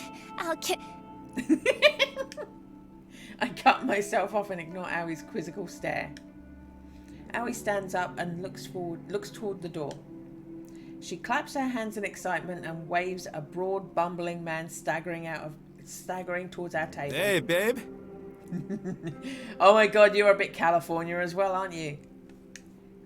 Junpei. Look at this guy. Look at his lecherous eyes, his drooling mouth, his disheveled clothes. Aoi is dating this fucker. She could have had anyone she wanted. She could have had me. She could have had my gorgeous body. I would give myself to her anytime she wants. She picked Junpei over me. This your friend? Yes. Junpei, this is Noriko. Sup? Sup, dude? Hi. Aoi talks about you a lot. She does?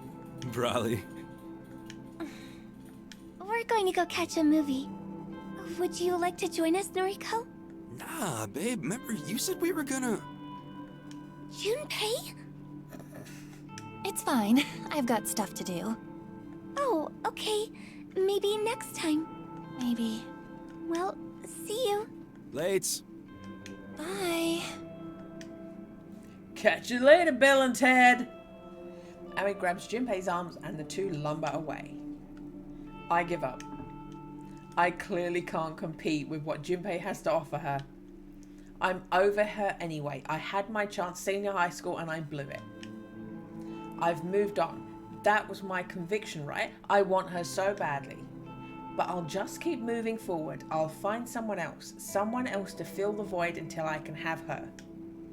I'm over her. I'm over all of this. Junpei isn't even worth killing. I don't have the time to waste on him anyway. I have something like 70 requests to work on. I don't have time to be relaxing here. I need to go home and work and fulfill Corpse Girl's ambitions. If I do that, maybe I can get over Aoi. And if Corpse Girl becomes famous enough, maybe Aoi will respect me and love me, and we can be together and we can go to Hawaii or Australia or Switzerland or Norway and drink hot cocoa in the sun and snuggle up together to stay cold, and we can get over our fears and anxieties together, and we will always be happy, even if Junpei dies, and Aoi wouldn't even care about it, and she could just kiss me on the beach and we'd be so happy together. Everything would be so much better if Corpse Girl could get her shit together and just pull herself up from my mind and not drown in the endless thoughts of what if and who and why that circulate like draining water within my brain. Everything would be so much better if Aoi just loved me like I love her. But for now, I'm over her. I have work to do. Have sex with Tomoe. Tomoe's cool. Tomoe drives a van for you. She drives a van full of corpses for you. Each corpse blurs into the next. They all look the same to me now. Each cause of death is just an insignificant fact, just a bullet point, a tiny detail to be incorporated into a photo. I've lost track of how many photos I've created tonight. 20, 30? But the requests keep coming in. I thought there were 70, but there are so many more now. 200, 300? I can't waste my time counting them. This one is going to die from a baseball bat to the face. This one is going to drown. This cute guy is going to sever his own head, and this pretty girl will electrocute herself.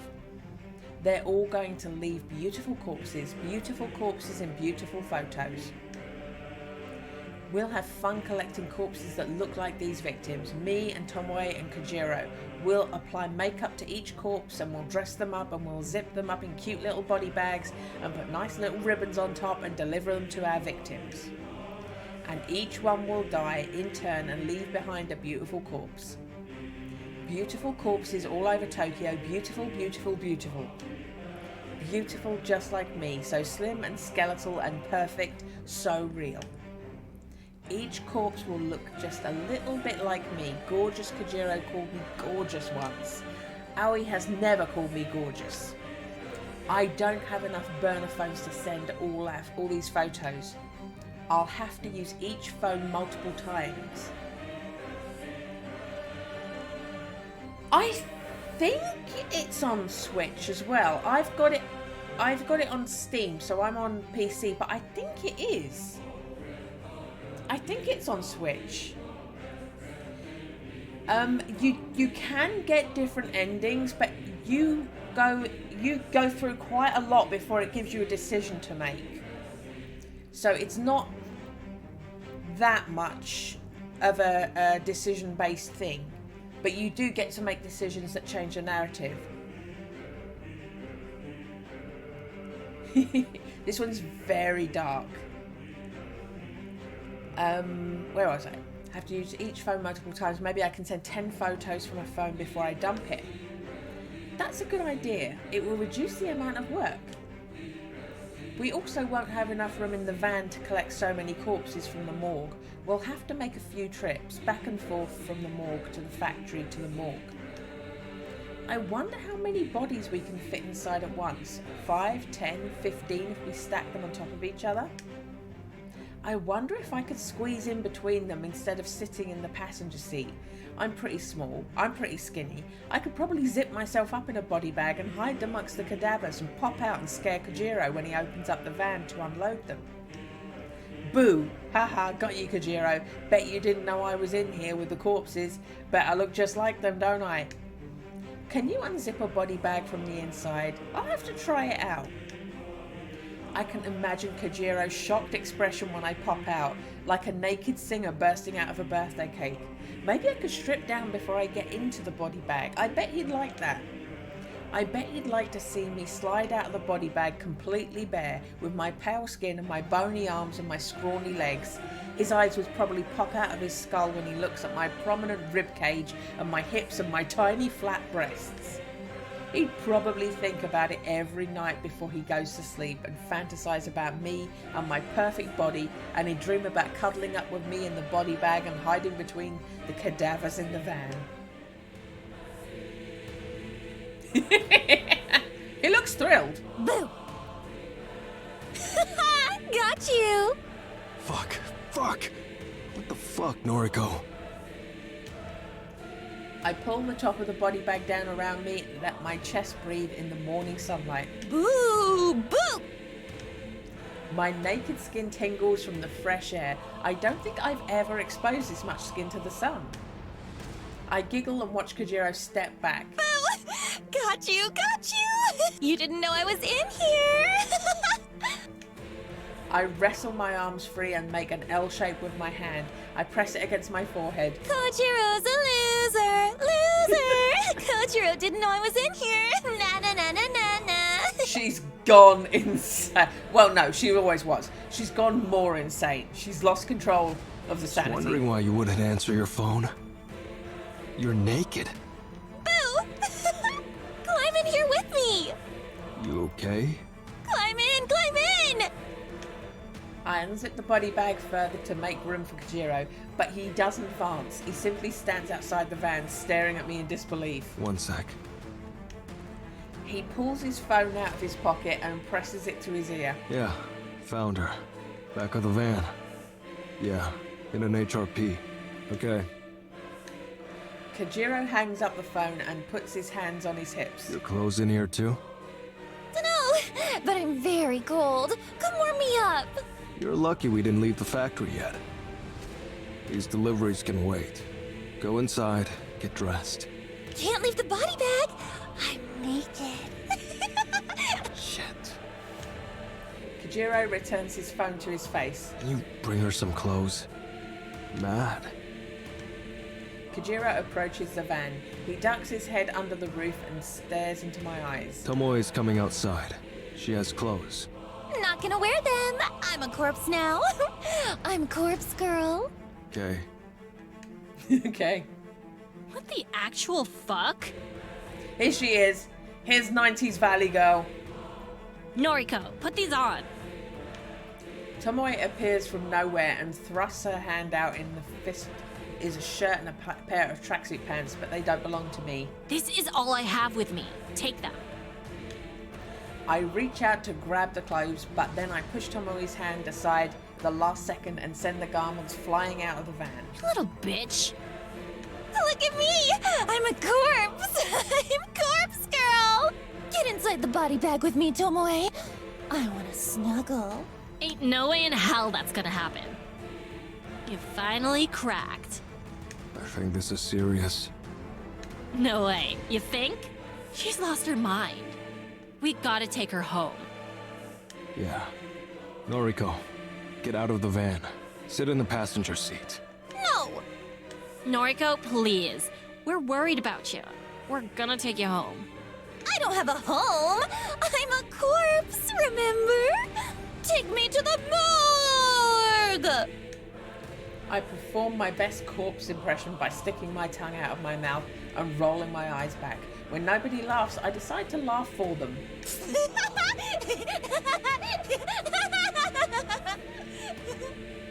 Right.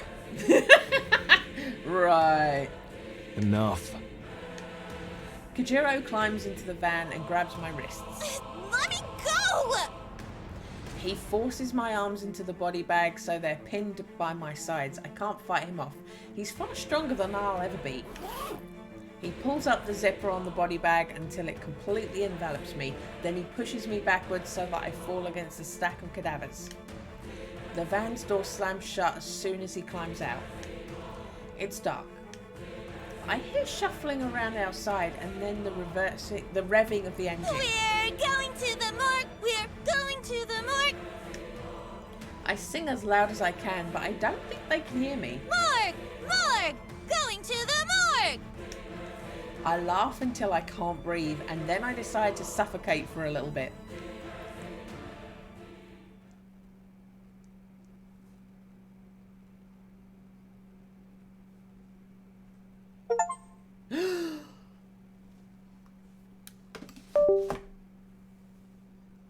Act 1 is finished.